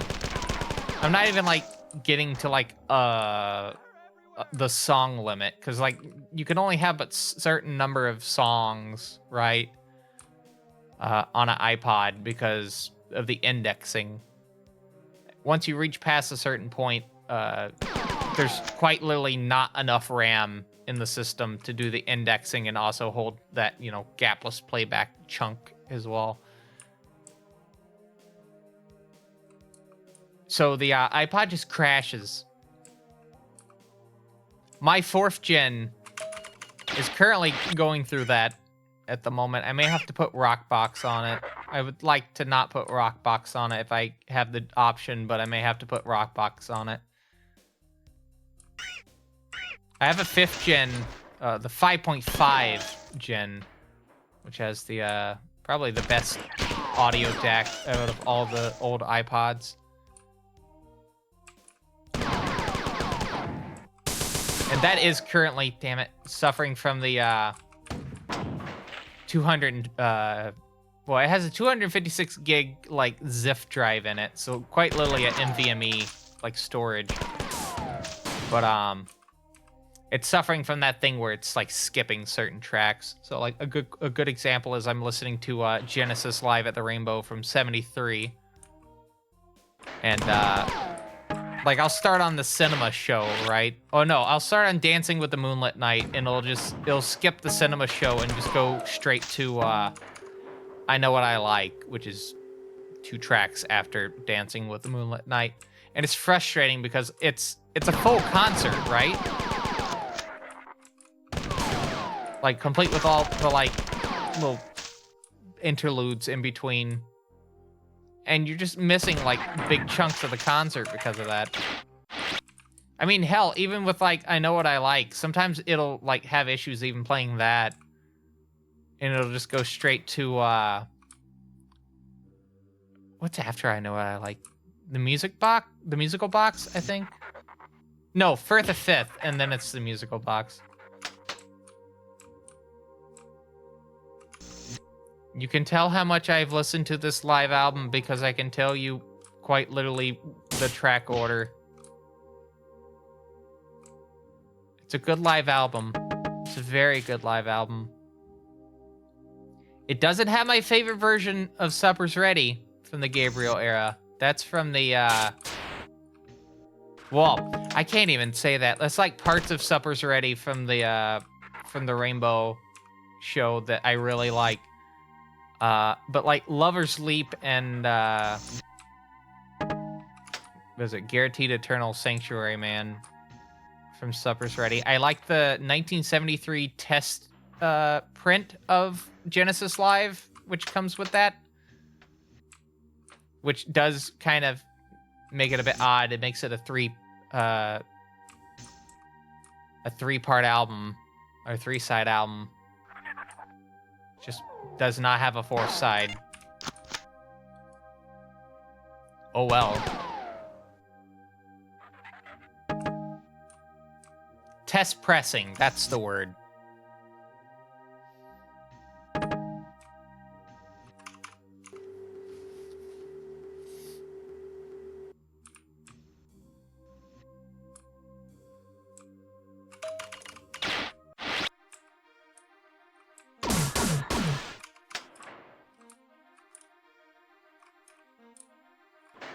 I would still like to listen to my Atmos mix of The Lamb.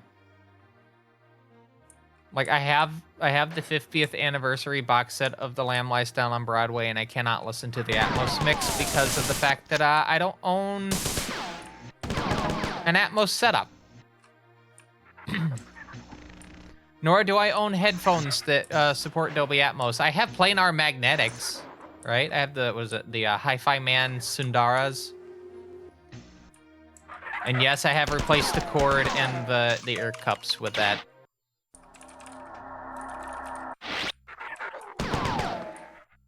But I have to update my computer and pay for Apple Music in order to listen to the Atmos mix on my computer.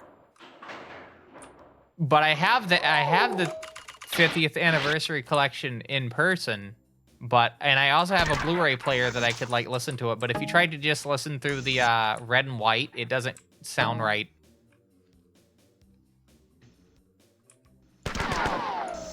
Well, I'll say this: no one's tried downsampling it to. Well, no, actually, let me rephrase that. That is the only way you can hear a downsampled version currently, because I don't think anyone has actually done a downsampling of the Atmos mix. So quite literally, if I want to listen to the Atmos mix in any capacity that actually sounds appropriate, yes, I do.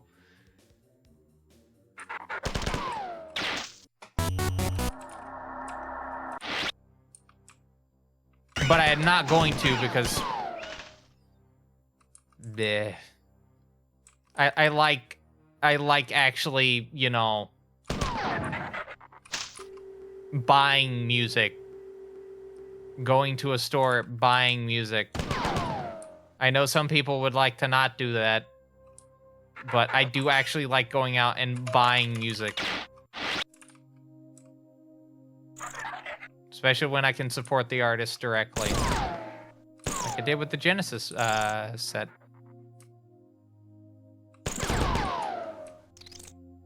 I really need to buy some more stuff on Bandcamp Friday. I've been normally not going on Bandcamp to buy new music. But I should definitely buy more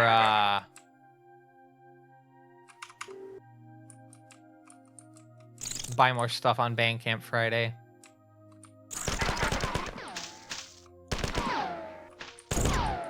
It'd be weird once I actually get my like first album actually finished to put it on Bandcamp.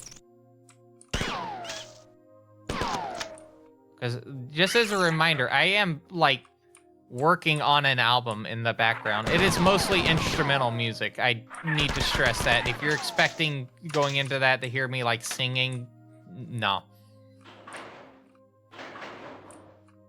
There are lyrics to my pieces, but I don't sing them.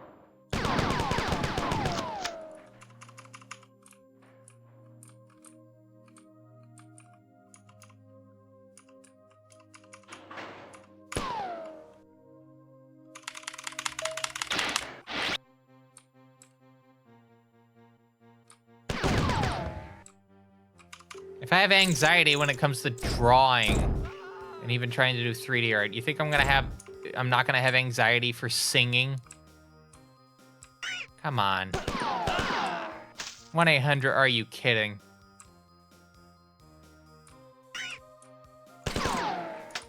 And plus, even if I wanted to do that, my house is not, like, there's no place at my house for, like, treated audio that doesn't have a significant, like, delay in it. Your reminder that I'm listening to the exact microphone audio that you're hearing, and there is just the teeniest little delay on it. Teeniest little delay.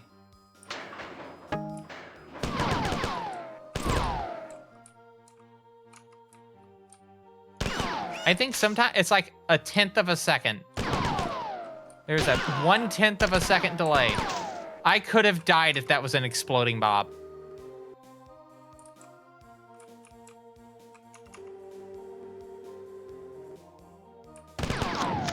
I don't have custom ground loops installed in every circuit of the home. No, because I rent.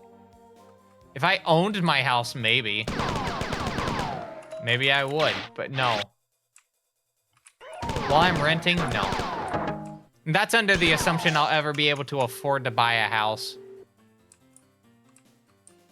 Oh, now I'm sad.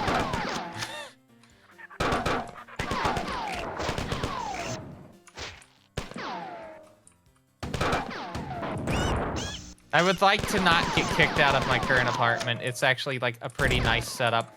I will inevitably have to move, don't get me wrong. I would like to move to a 3-bedroom at some point.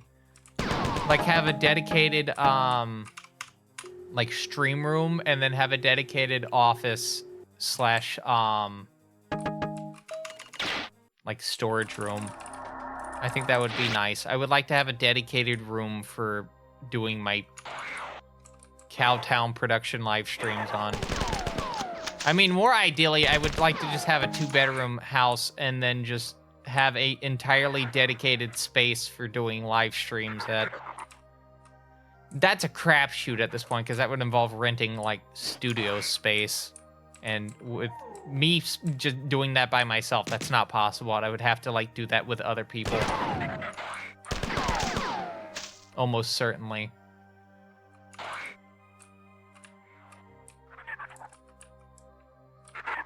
I mean, one of the nice things about having dedicated like studio space would be I can actually do VR streams again. I can't. You thinking? Oh, you could do VR streams at your house. No, I cannot. There is no space to do a fucking VR stream without breaking my fucking neck. Get out of here. Not happening until I actually get space.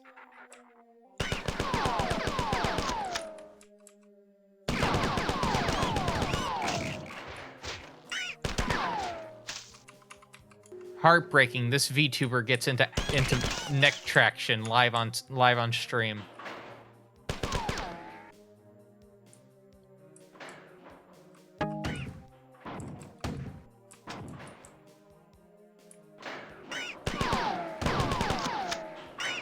From VR to the ER.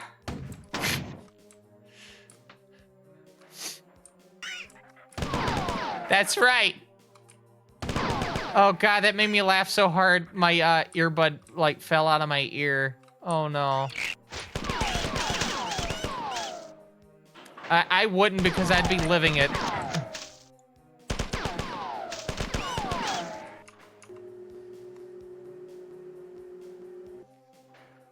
All right, it's back in my ear. God damn it. Get the fuck out of here, piece of shit. Get it!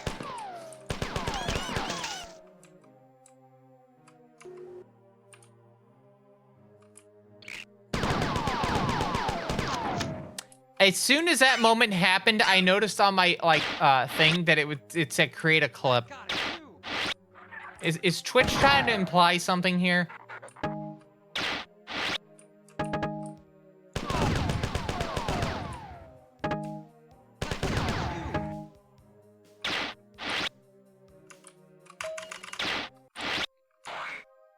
Blinking light warning, by the way.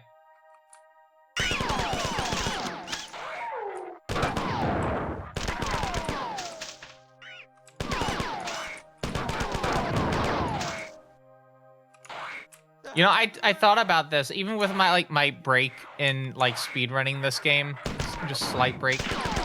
I think I'm still one of the more consistent runners in terms of actually doing runs of this game as of recent. Part of that is just because we haven't really had any new runners for really any of the games, any of the 3 classic trilogy games. I don't know if there's a separate discussion forum or even a board for the new marathon or not. I've not really bothered looking. But even with taking a break, considering how very few runners there are, I'm still one of the more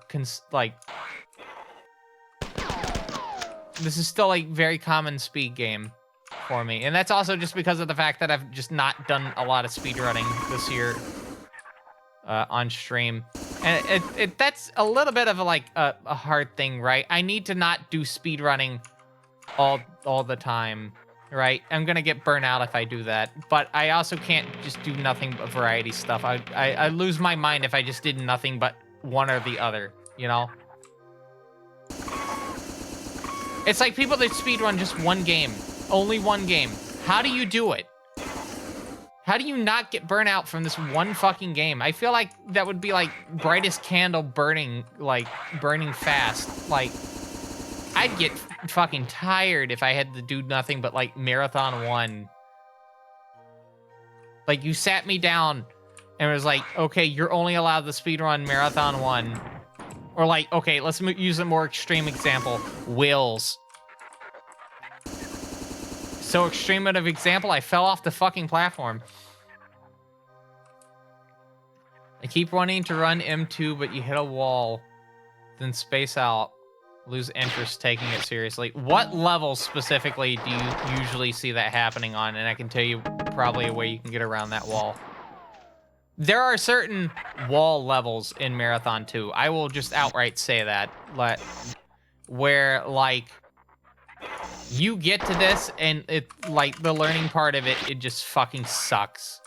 Like, I'll be outright frank with you. I don't blame you if it's one of the levels that you're on. Are you talking about 6K feet under? Actually, you'll be shocked to find out there's 9 spawn points in that level, not 5.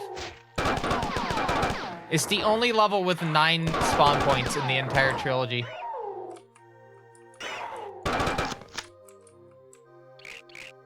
It's just a lot of those spawn points are kind of next to each other. And that's why it seems like there's only 5, but there's actually 9.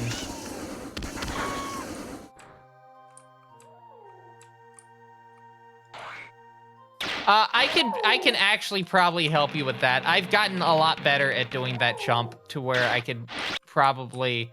If it's the jump specifically, I can probably, at some point, you're just gonna have to remind me to make a video kind of explaining, like, a good way of getting past that. It's not as hard as you think it is.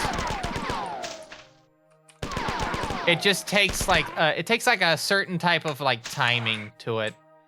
I'll say this, I usually use the lighting on the floor to kind of line up where the shot is. And then you have to, like, hold certain keys at a certain time.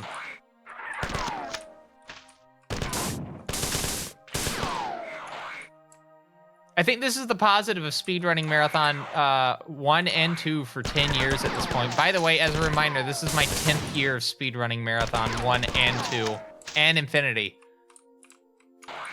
10 years of marathon runs. Okay, there was a compiler and I don't know where it is. I'm just gonna keep going though.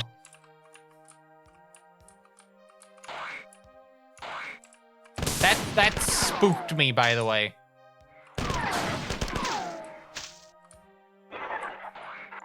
Absolutely spooked me.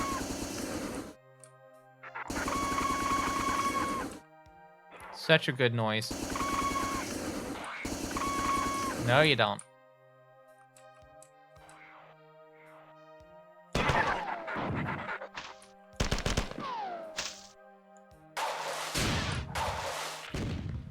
Very nice.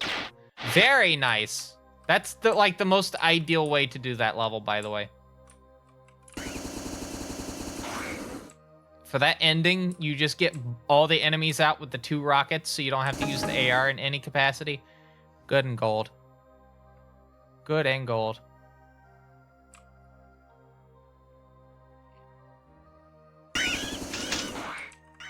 Aperture has made an observation that I tend to do the opening acts a bit bad, and then my run tends to get a bit better as I go along. I think it's just because, like,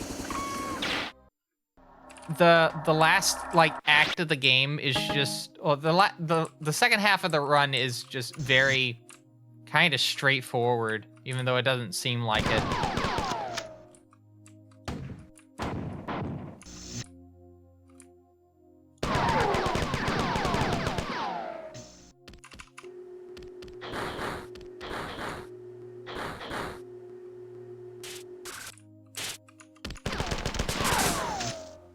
That's fine. But yeah, if you would like to learn any of these games and potentially other games running on the Marathon engine, because there are other games that run on the Marathon engine, there's a link to the Discord, I believe, down below. If it's not down there, please let me know. I will re-add it.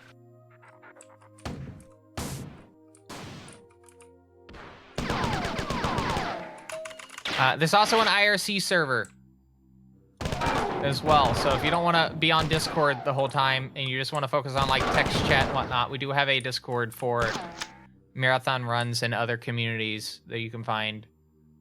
in the Discord, ironically, as well. I'm gonna make an explicit page for it as well in the future. Not now. Fluxer, I'm waiting for the refactor to finish.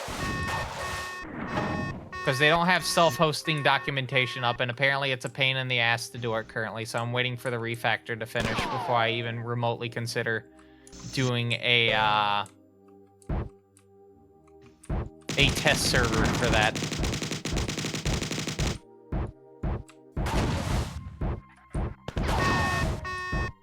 I will say it's probably going to be hosted on the, where the Sven co-op server used to be held on, if I can actually run it on that. We'll have to see. Have I looked into moving at all? I mean, yeah, like I'm moving my communities off of Discord when I'm able to, because they're still doing that thing. They've never said they're stopping it. They're still doing it. They've just pushed the deadline back a couple months. So I'm 100% moving off of it, and I need to stress that they don't have to do it. They're just wanting to do it because it makes their IPO look a lot better. Oh, move M.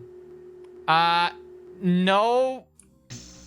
But the thing is that I want to have a very Discord-like alternative. So if the option that you're presenting is not a Discord alternative, I'm probably going to have to pass on it.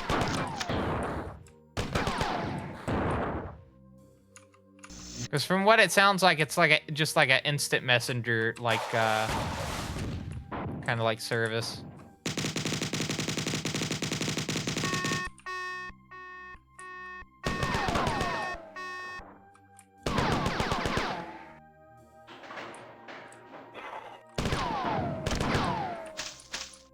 All right, we're almost done with the run. And I'm on Rebellion, so that's good. Bad terminal read. Fuck it, we'll go.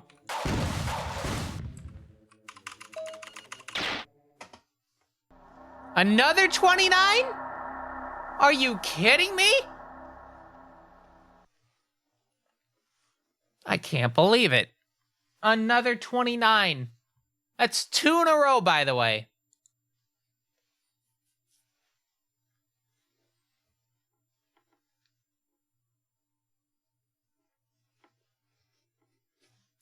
It looks like a, oh, it's like a, is it micro, I think it's microblog. Oh, it's an XMPP implementation. Yeah, it's a XMPP thing.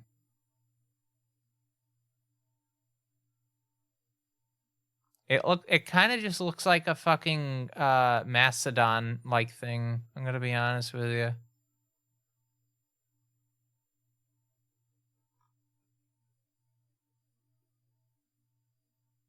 Yeah, I mean, like with XMPP, it's very extensible, so you can really do probably anything with it. All right, so no one got the prediction. I'm just gonna say that right now. But we do have one more run you can play for to get that.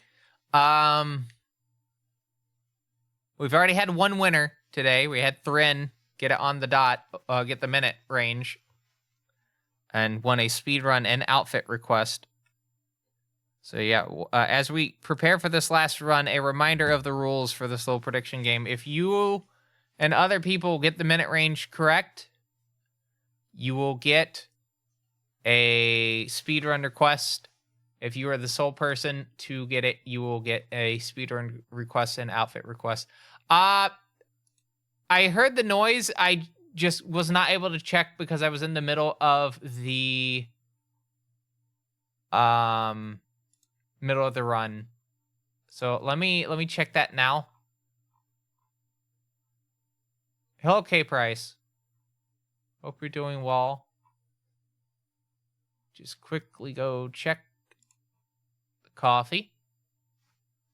I saw the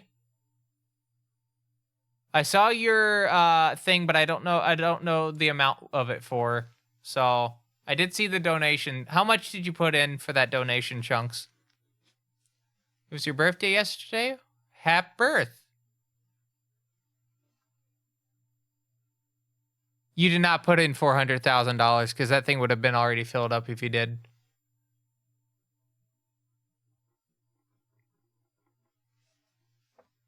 Oh, there's a leaderboard. Oh, the leaderboard might have been 25. You can redeem. I just want to point out any donations you put towards Honeybird's fundraiser can be redeemed for speedrun requests. So if you, I can confirm with her about the amount. If you want to put down some things for that, you can. And then once I get confirmation, I will put it on the thing for real. Let me just note this down real quick. Just so you can tell I'm writing it down.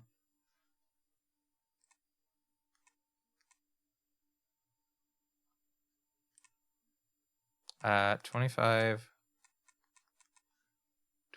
worth. I don't know what I want to see. Is it Camel Tree? You get 5 runs of Camel Tree for that much, I think. Or is it 10? I can't remember. I can't remember my own fucking menu. You get 2 runs of Camel Tree and then 5 runs of Wheels for that much. Think about that.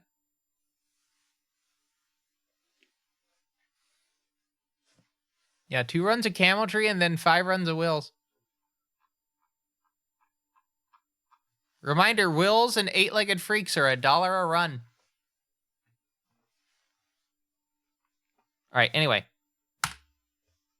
Let's get that final prediction set up. Because I do have to go to bed at some point. You're going to get one more ad break notification before we're done with the stream. Just keep that in mind. All right, anyway. But yeah, if you could put down the official thing you would like me to put down, just like DM or whisper it to me and I'll put it in. Or you could put it in chat. It's just, I need to know what you want to put it towards. Officially. Camel Tree? How many runs of Camel Tree? You can do 2. All in on Camel Tree? Well, you still have $5 left over. That's why I'm saying that. It's $10. So if you put 25, you still have 5. So you have to put it towards something else. $5 in a wild. There's no wild card pool. Like, if you want to pass it to someone else to pick, that remaining 5 to someone else to pick, you can. But they have to be someone that you know is in chat currently. No, Chunks, you don't get to decide that. You don't get to decide that. There's no wild card pool. If you don't want to make the decision, you have to give someone else the decision. That's a rule. You have to give it to someone else if you don't want to spend it. Is there anyone in chat right now that you'd like to give it to? That $5?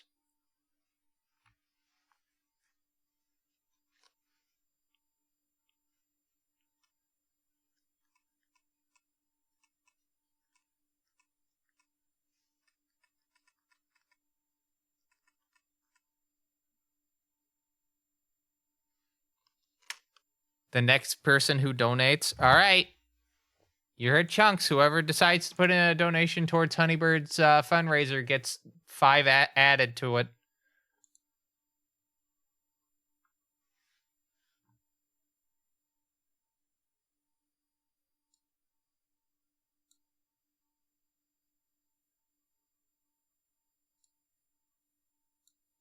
I do have the page up.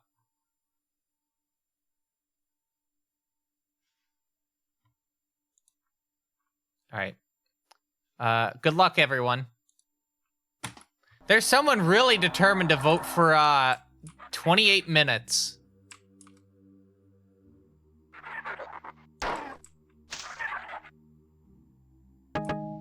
I think is it been the same person voting for 28 minutes every single run? I bet it's Matrix. I saw Matrix voted for 28 minutes earlier in the stream. I bet it's Matrix.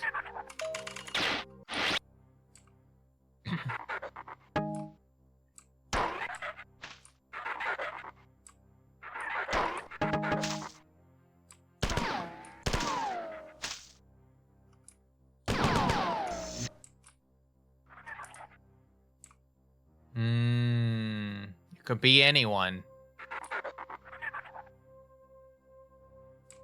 I'm feeling like having a grilled chicken sub today. Just cuz. You know what I haven't had in a while? Mainly just because of how expensive it is. Jersey Mike's sub. Because I always get like the giant whenever I go to Jersey Mike's.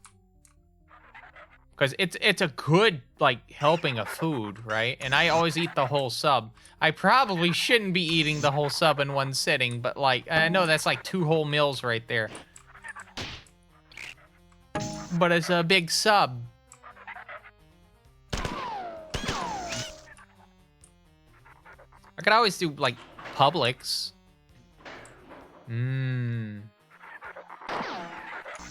I do like Publix subs.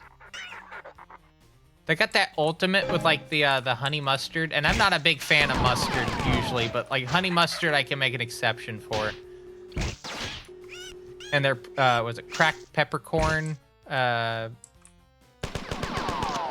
of like gourmets type thing. So good.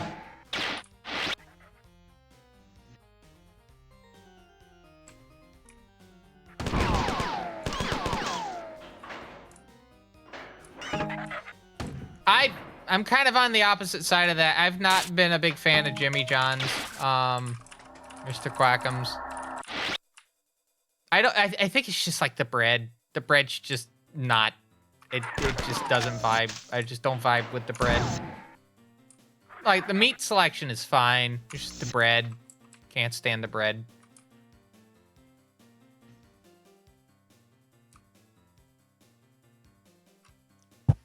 Okay. Do hope you're doing well this evening. I've almost entirely stopped eating at Subway, because ironically it's not as healthy for you as they would like you to believe. I mean, their bread is not even legally defined as bread. It's more of a cake from all the sugar in it. I mean, their tuna cannot even legally be classified as tuna.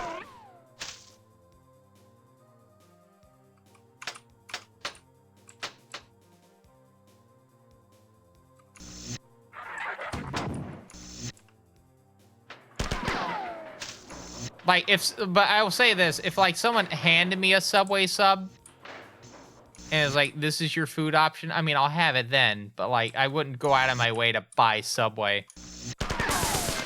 And I'm saying that even as someone that has apparently a $10 gift card to Subway currently. I don't even know when the fuck I got it. I found it while prepping my house for when the plumbers came.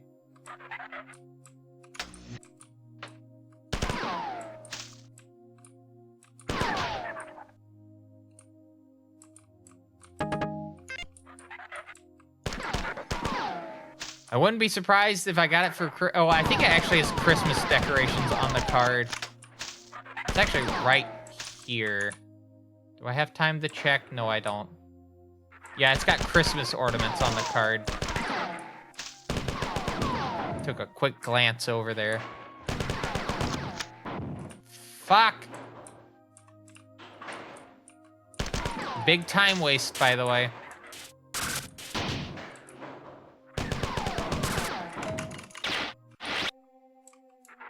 Yeah, and Subway's also just getting kind of expensive. I think I can, like, get a better deal going to, like, a grocery store and getting a sub than going to Subway.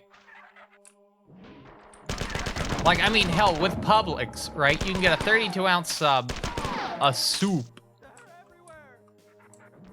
And a fountain drink. For like 15 bucks, depending on the sub you get. Which, like, for a full combo like that, it's pretty good value. Especially since it's, like, fresh soup.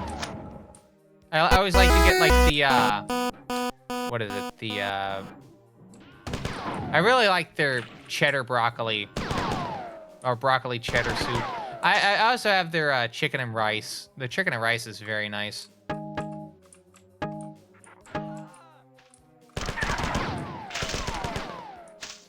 Damn it, now I want not Subway. Now I want Publix. The downside with Publix is it's like a 10 to 15 minute drive to go get the sub and then a 10 to 15 minute drive back, and I've already used up most of my lunch by the time I actually get there. I have to order the sub in advance to pick it up.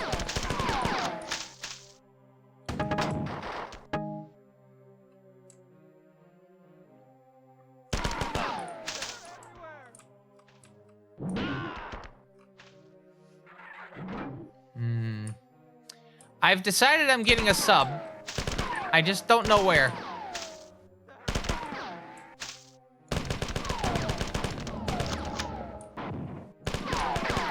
The options I'm probably going to choose from is Jersey Mike's, Harris Teeter, which I'm kind of on the fence with Harris Teeter. Don't get me wrong. Good price for the sub. It's like $8.99.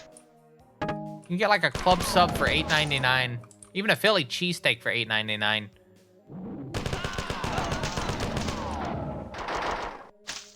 But, they seem to constantly fuck my order up. Or they'll make the order correctly for at least, well, like, the contents of it. But, like, make a half instead of a whole. And I give them, like, a big window for, like, making it.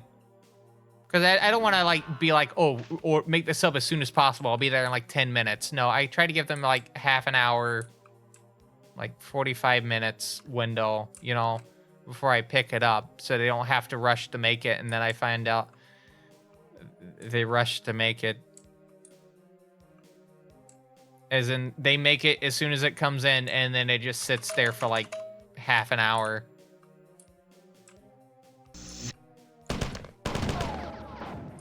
Temperature danger zone, what's that? Like, seriously, though, do not do that. That has the potential of the food going bad. And I don't know about you, I don't want to potentially, you know, get sick from, because, you know, they made a sub and it sat out for, like, a long-ass time.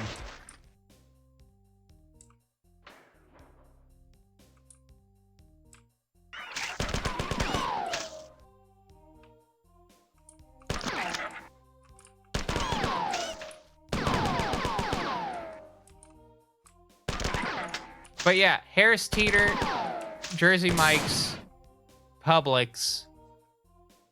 And that's basically it in terms of, like, restaurants I would want to get stuff from. Because, again, Jimmy John's, the Brits just don't vibe. I used to get Jimmy John's when I worked at the office a lot more, especially on weekends, but that was mainly just because it was the only place open in the area on the weekend. So I didn't really have much of a choice unless I, like, made sandwiches at home. And I don't know about you, but I don't want peanut butter and jelly sandwiches every single day.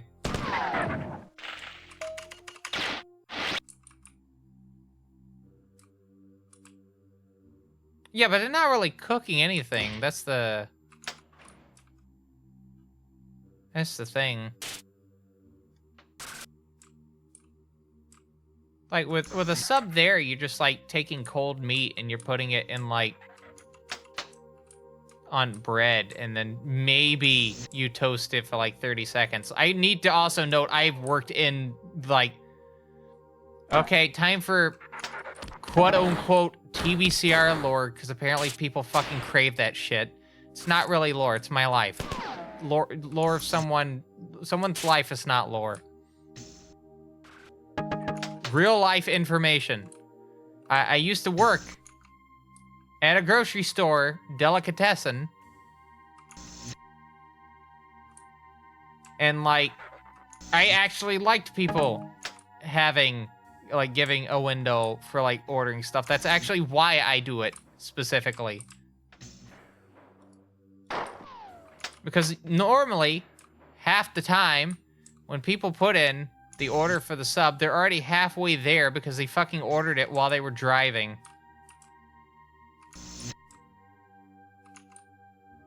What am I doing? This way.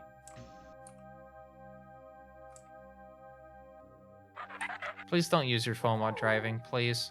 I'm begging you. Please don't use your phone while driving.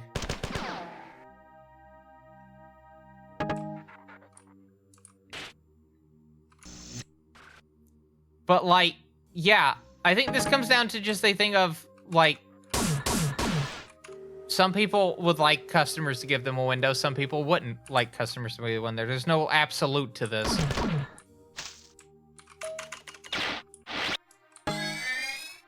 Because at least if they give you a window, you can, like, call them to just, if you know, you don't get the surprise of, oh, they didn't have this type of bread, or they're out of this type of, like, meat. You can call them in advance, because you have the window to just double check of, like, what alternative options they have. Because I found out, if you don't have a thing, and a customer put in an order, and then they get there not too long after putting in said order, they're going to get pissed. So yes, I do kind of like giving a window. In fact, that kind of worked out for me a week ago, because we found out they didn't have spinach wrap. Sesame wanted a spinach wrap, and they didn't have spinach. So we had to find out what type of wrap they did have, and it turns out they only had white wrap.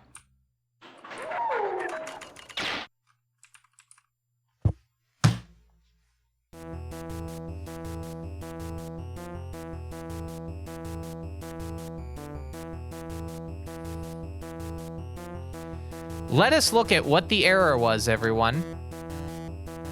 Segmentation fault. Address boundary error. Apparently, left shift of negative value for render.c++ and physics.c+. And Scottish textures as well. And the, and the physics and screen drawing. What fun. So apparently if you keep the game up for long enough, it'll just crash. Cool.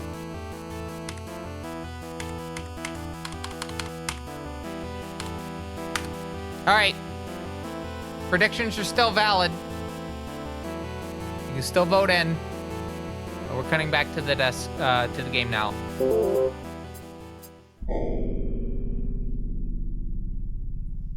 Failed.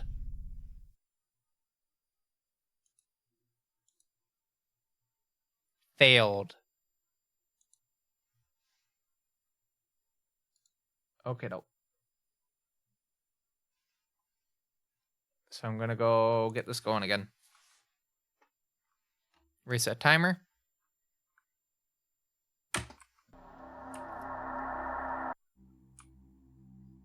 I want to get one more run done.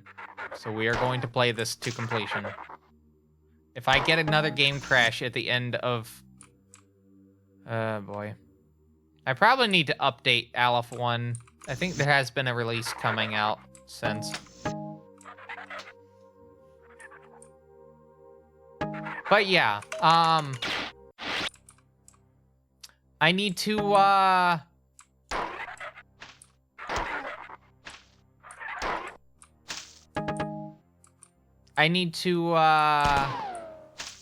need to figure out what I'm gonna eat. I kind of like to try to figure this stuff out ahead of time so I can, like, schedule, like, a lunch out.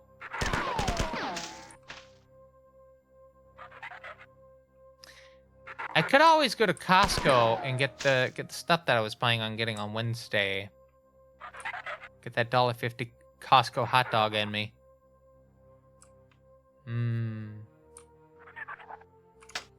That is a thought.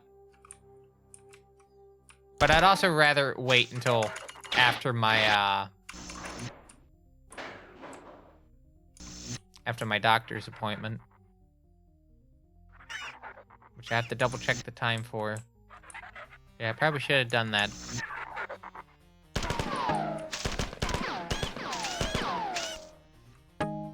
As a reminder, this is a fine quality live stream from TBCR Productions. Really the first proper derust stream of Marathon this year, if you could believe it. Prepping for SGDQ submissions, which start in 17 days. Damn it. I'm gonna have to go for a safety health. Not safety health, safety ammo.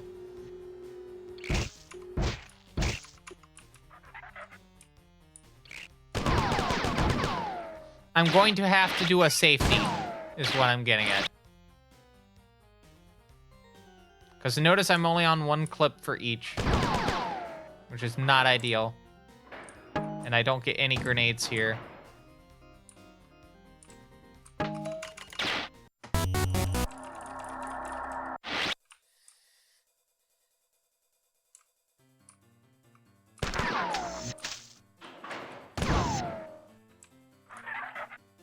All right, this is just a quick safety because I need ammo.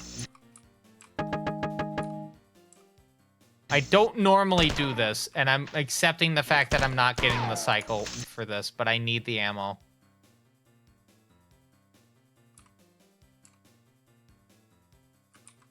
Because I quite literally cannot afford the reset now. I have to complete this. So this is essentially we're pretending this is a run of the game that I need to actually, plan out carefully and, try to complete. As if I'm in an actual, speedrunning marathon.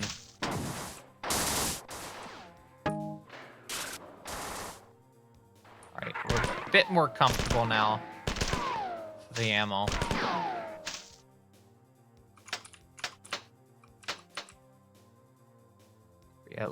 Wednesday, again, Camel Tree on SharpX 68000, real hardware run. On Thursday, the new marathon, after playing the old marathon on Monday/Tuesday. And then Friday, Majin Tensei 2, Spiral Nemesis, along with Sunday. It's going to be on both days, Friday and Sunday.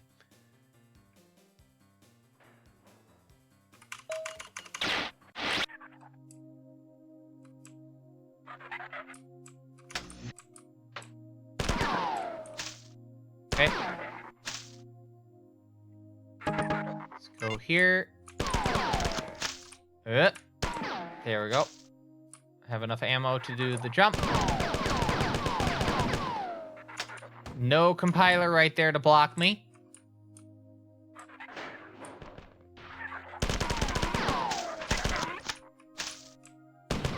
Okay, so I'm gonna tell Mike McMahon if he's here at the moment.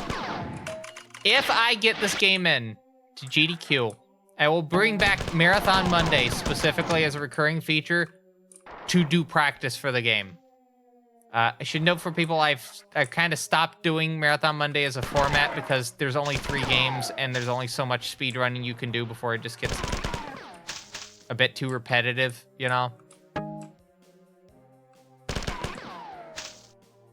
But I will bring back that format just for practicing if I get the game in.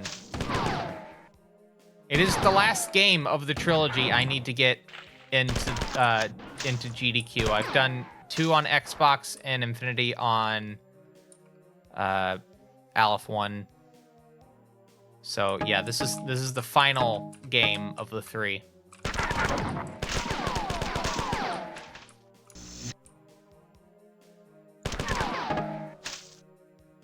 Hopefully I can get Marathon 1 in. I would like to get Marathon 1 in. I feel like with the new game coming out, maybe I have a little bit of a better chance of getting it in. Who knows? Sky's the fucking limit.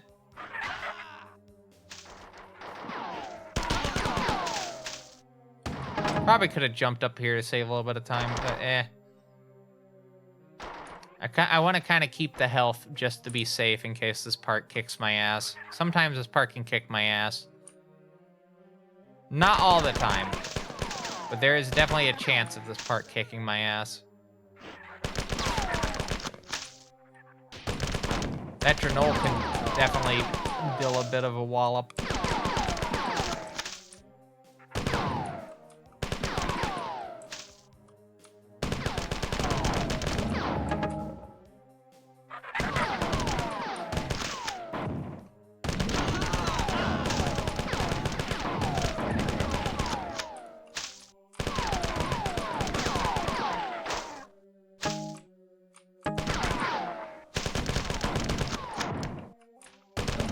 Okay.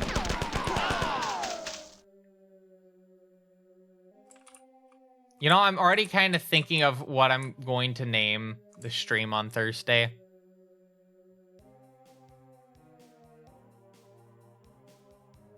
And I think it's quite literally just going to be called Old Man Plays New Man Game.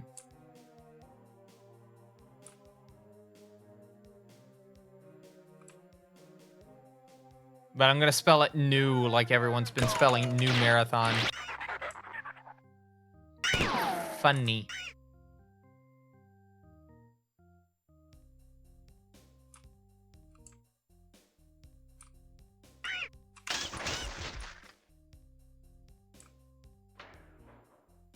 Do I know who else was at Tau City? Can't teach it old Bob new tricks. Okay, that's a good one. That's a good pun. Hello, Shanty of the Sea. I hope you're having a good Tuesday morning so far. Maybe it's afternoon where you are. I can't assume any time zones at the moment.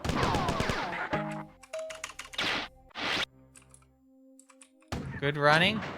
I want to get back into doing a little bit more marathon this year. It's just really hard to like kind of balance this out with like the other content I want to do. Because like I do want to still do primarily speedrunning stuff, but I also want to do playthrough stuff. It like scheduling out trying to balance the two is just very hard. And I've taken a little bit of a break from marathon because again, like there's only 3 games that you can do speedrunning for, and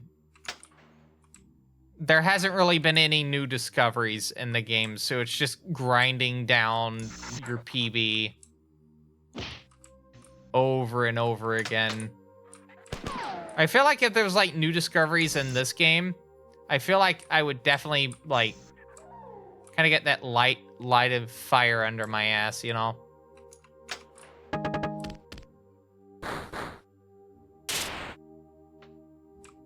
But I think the other thing is that I just don't want to be limited to 1 day out of the week to do marathon. I feel like if I want to do the I definitely want to do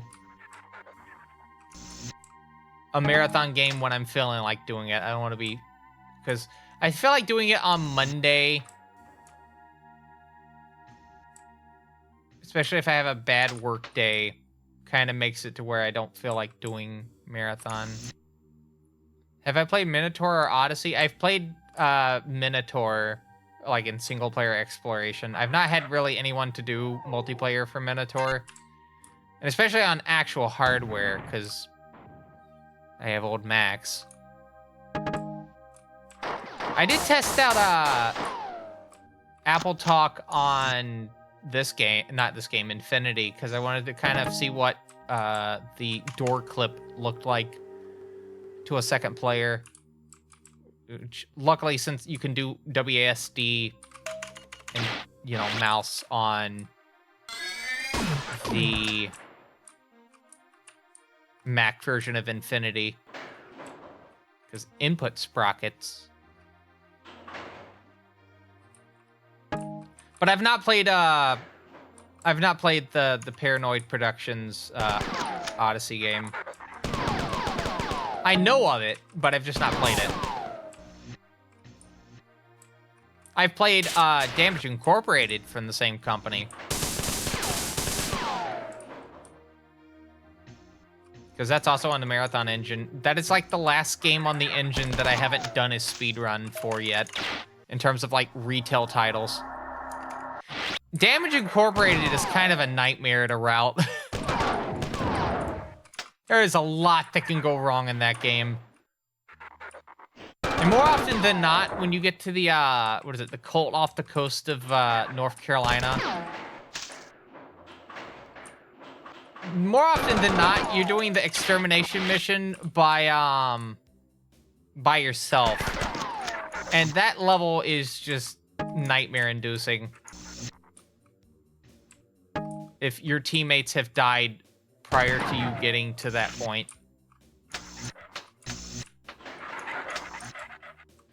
Oh, fuck. All right, yeah, we're losing time. I can't afford. And I know what you're thinking, but Teeps, there was a recharge station, like, back there. Yeah, that wastes time. My route does not take that into account.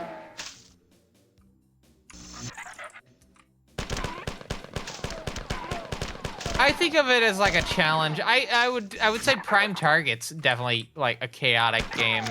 And that's a collectathon disguised as an FPS.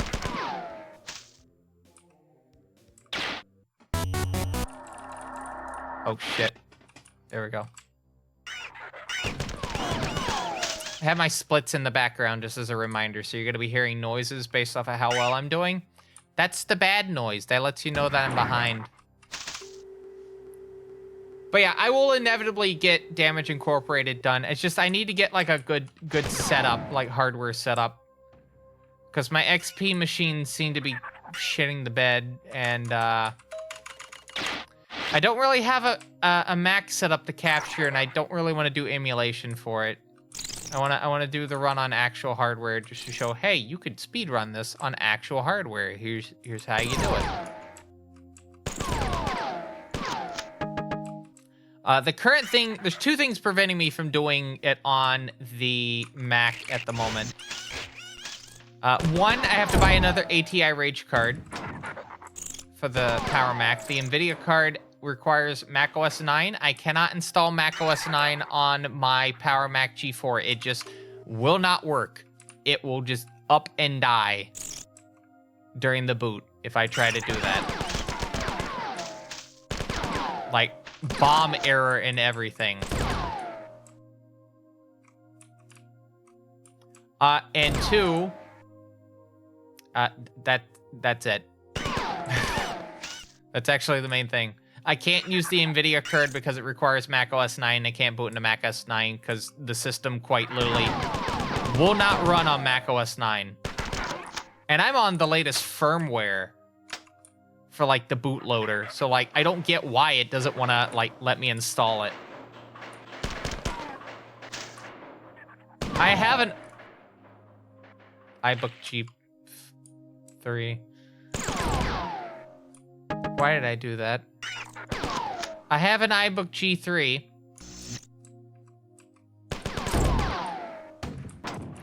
And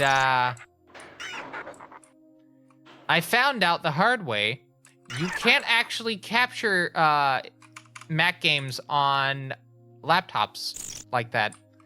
Because on the second screen, it just does not render the game.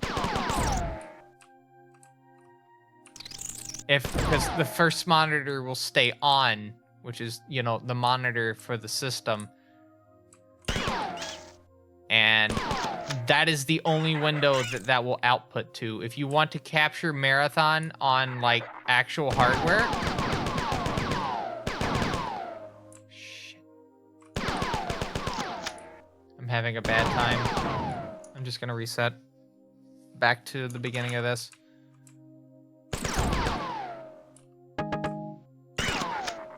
This is what we call a choke, everyone.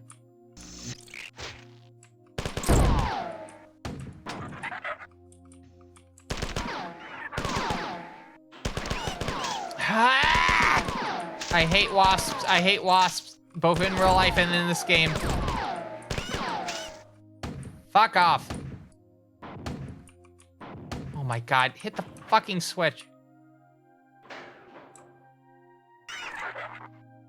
Such a chaotic run so far.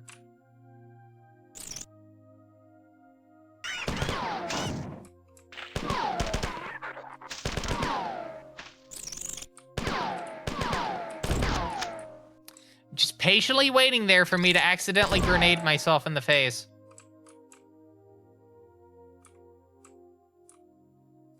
I feel bad for anyone that voted 27 or 28 or 29. You're not getting a win.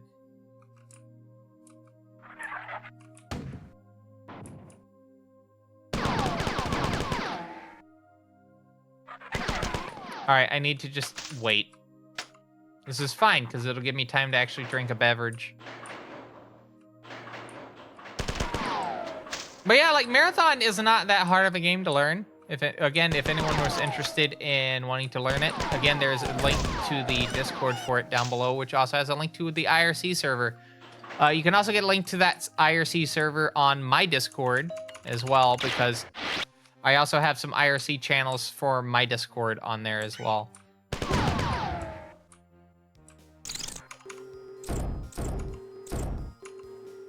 Mainly as part of the preparation to move off of Discord.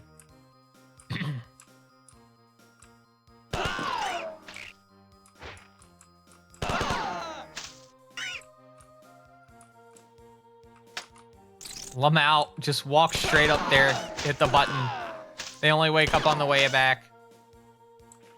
Pure Lamau. Cool. Down we go.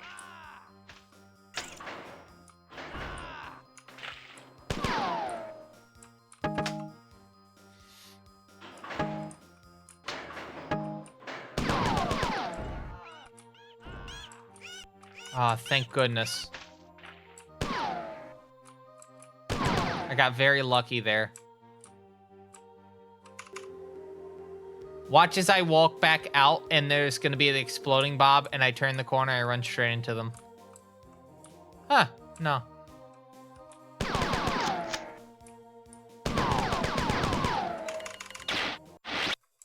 Okay.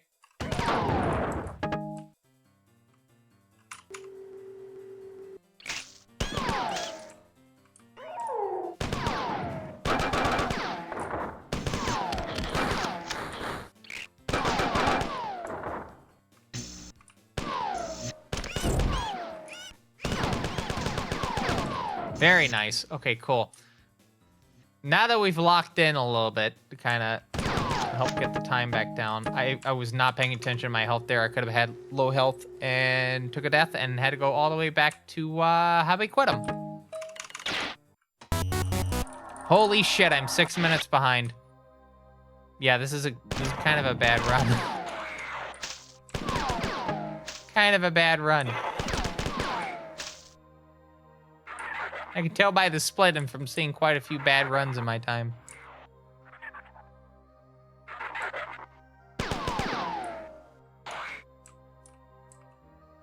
Did we have any... Okay, so can someone tell me if we've had anyone vote past the 30-minute mark?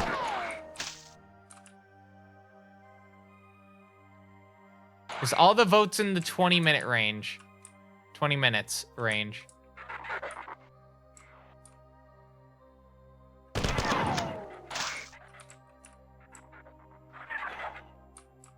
It looks like it.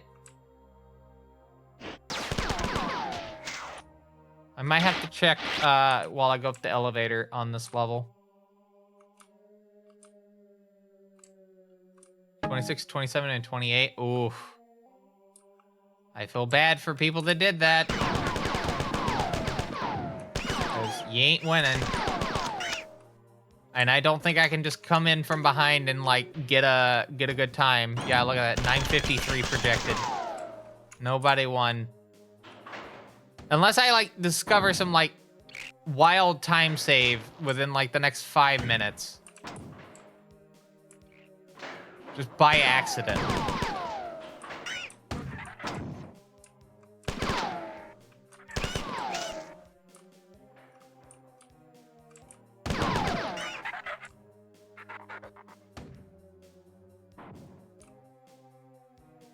$35 minutes is the estimate, by the way.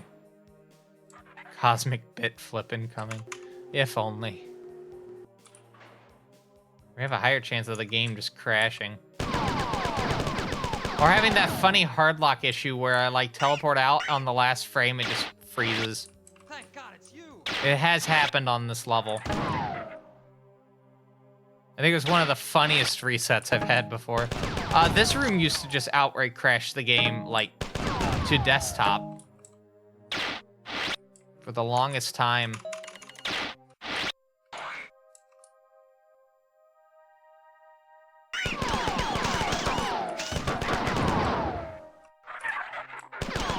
Alright, blinking light warning, by the way.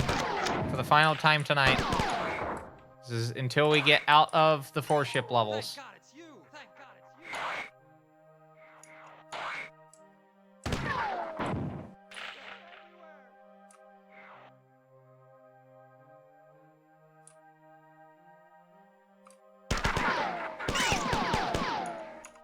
you. Whoop, there we go. But yeah, I really hope this is the GDQ I finally get this in. This, like... It would be great just considering that this is quite literally the 10th year of me running this game. Like, I feel like that would be such a good cherry on top for me running this game. Or just the franchise as a whole, as I get the first game in on the 10th anniversary of me, like, running the whole series.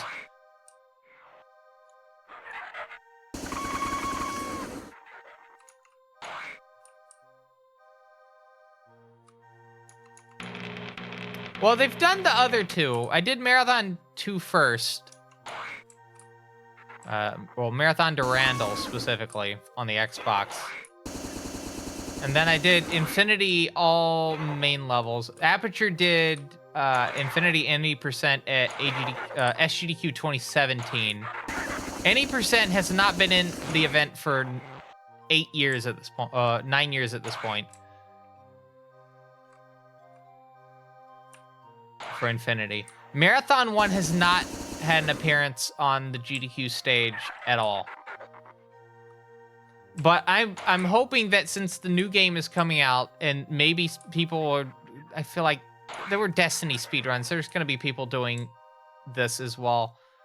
My hope is that if they get that, someone submits that and gets that in, this has a chance of getting in as well, and they just put them as a block, you know? That's the biggest reach of a hope, but, like, it makes sense? That sounds right? Just have old and new Marathon basically lumped together in, like, a mini block. I mean, hell, technically it could qualify for the new game window.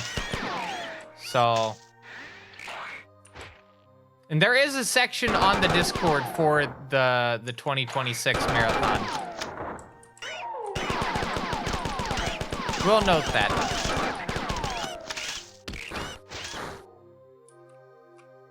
Even if it's determined you can't do speedrunning with it, it's there.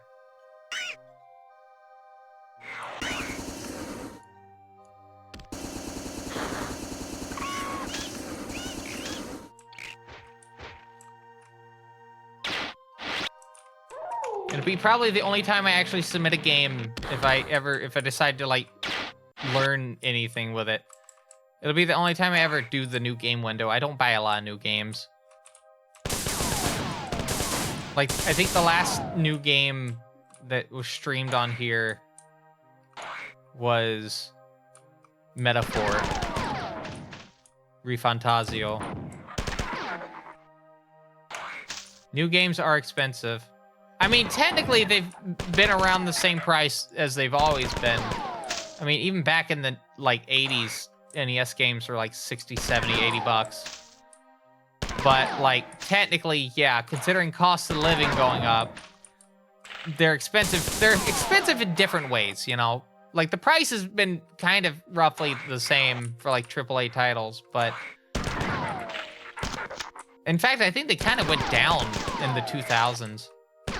They were kind of expensive in the 90s, in the 80s, and the 70s. They went down in the early 2000s, and they've been slowly creeping back up to, like, the level they were back in the 80s and 90s. But cost of living has also gone up significantly in a lot of areas. So, like, while the price may be about the same as it was back then, the ease of buying said games is not as much.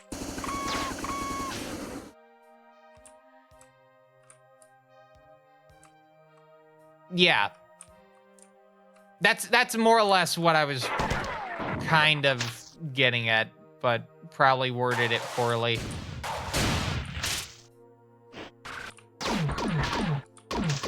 Yeah, and New Marathon is $40, which I am glad that it's like a full release somewhat. Yeah, Action 52 going for 200 is still like one of the funniest fucking things I've ever heard. Like, why would you price it that much? I think Marathon was 50 or 60 bucks. Which, I mean, for the Macintosh, it was a premium experience. You were getting a quote-unquote Doom-like game on the Macintosh. And they could kind of get away with pricing it like that because it was a small market.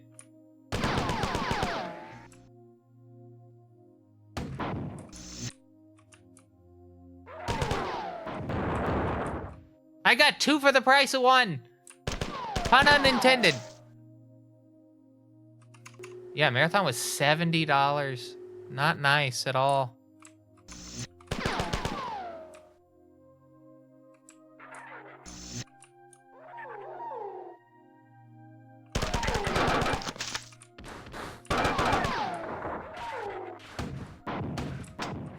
Yeah, it is kind of funny that the soft reboot for Marathon, which is the new Marathon, it's not a hard reboot, it's a soft reboot.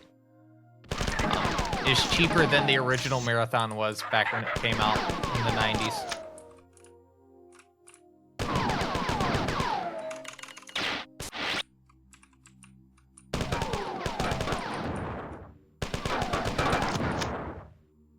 All right, I gotta lock in just a little bit. This is the second to last level, so I gotta kind of make sure I have this set up right. Cool.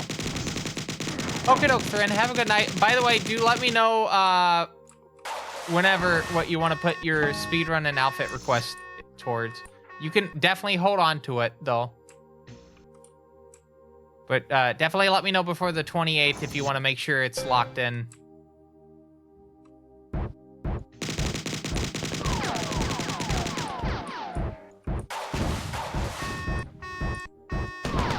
I don't know about you, Matrix. This is definitely a $153 experience.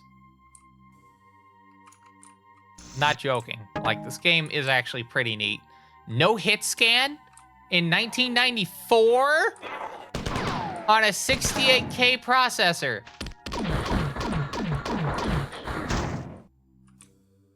Sick as shit.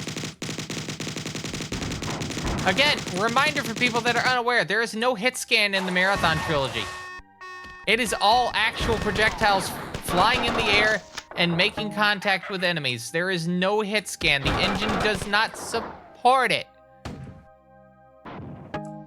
Marathon was ahead of its time in terms of, like, stuff. Like, physics and whatnot.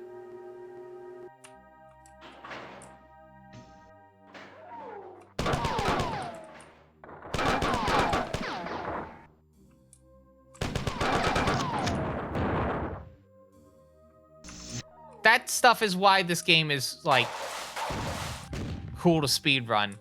Because if you miss a shot, it's your own damn fault.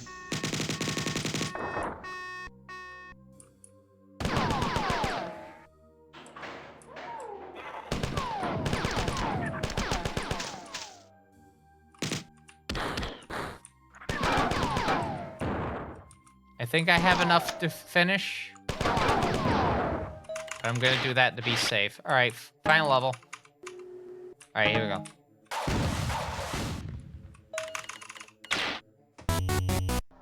Ah, shit. 31. Okay, so I did kind of catch up a little bit. I did catch up a little bit. Because I was expecting that to be a 33, I'm gonna be honest with you. But 31, not bad. Not bad at all. And with that, we've reached the end of this marathon practice session for derusting. I think this submission will go pretty well. I'm going to try to get that done over the week. But more speedrunning coming up this week. No stream for Tuesday evening. We'll be back here on Wednesday for Camel Tree for the Sharp X68000. Real hardware. Compact 16, actually. Got it back from Recapped. Plays pretty well. Pretty well.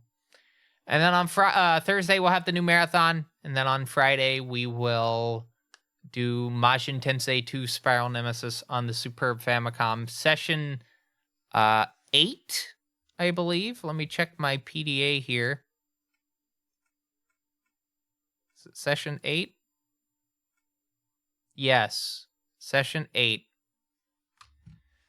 On the neutral playthrough. And then on Sunday, we'll have another Majin Tensei, and then we'll figure out where we go from there. But for right now, let's wrap this stream up.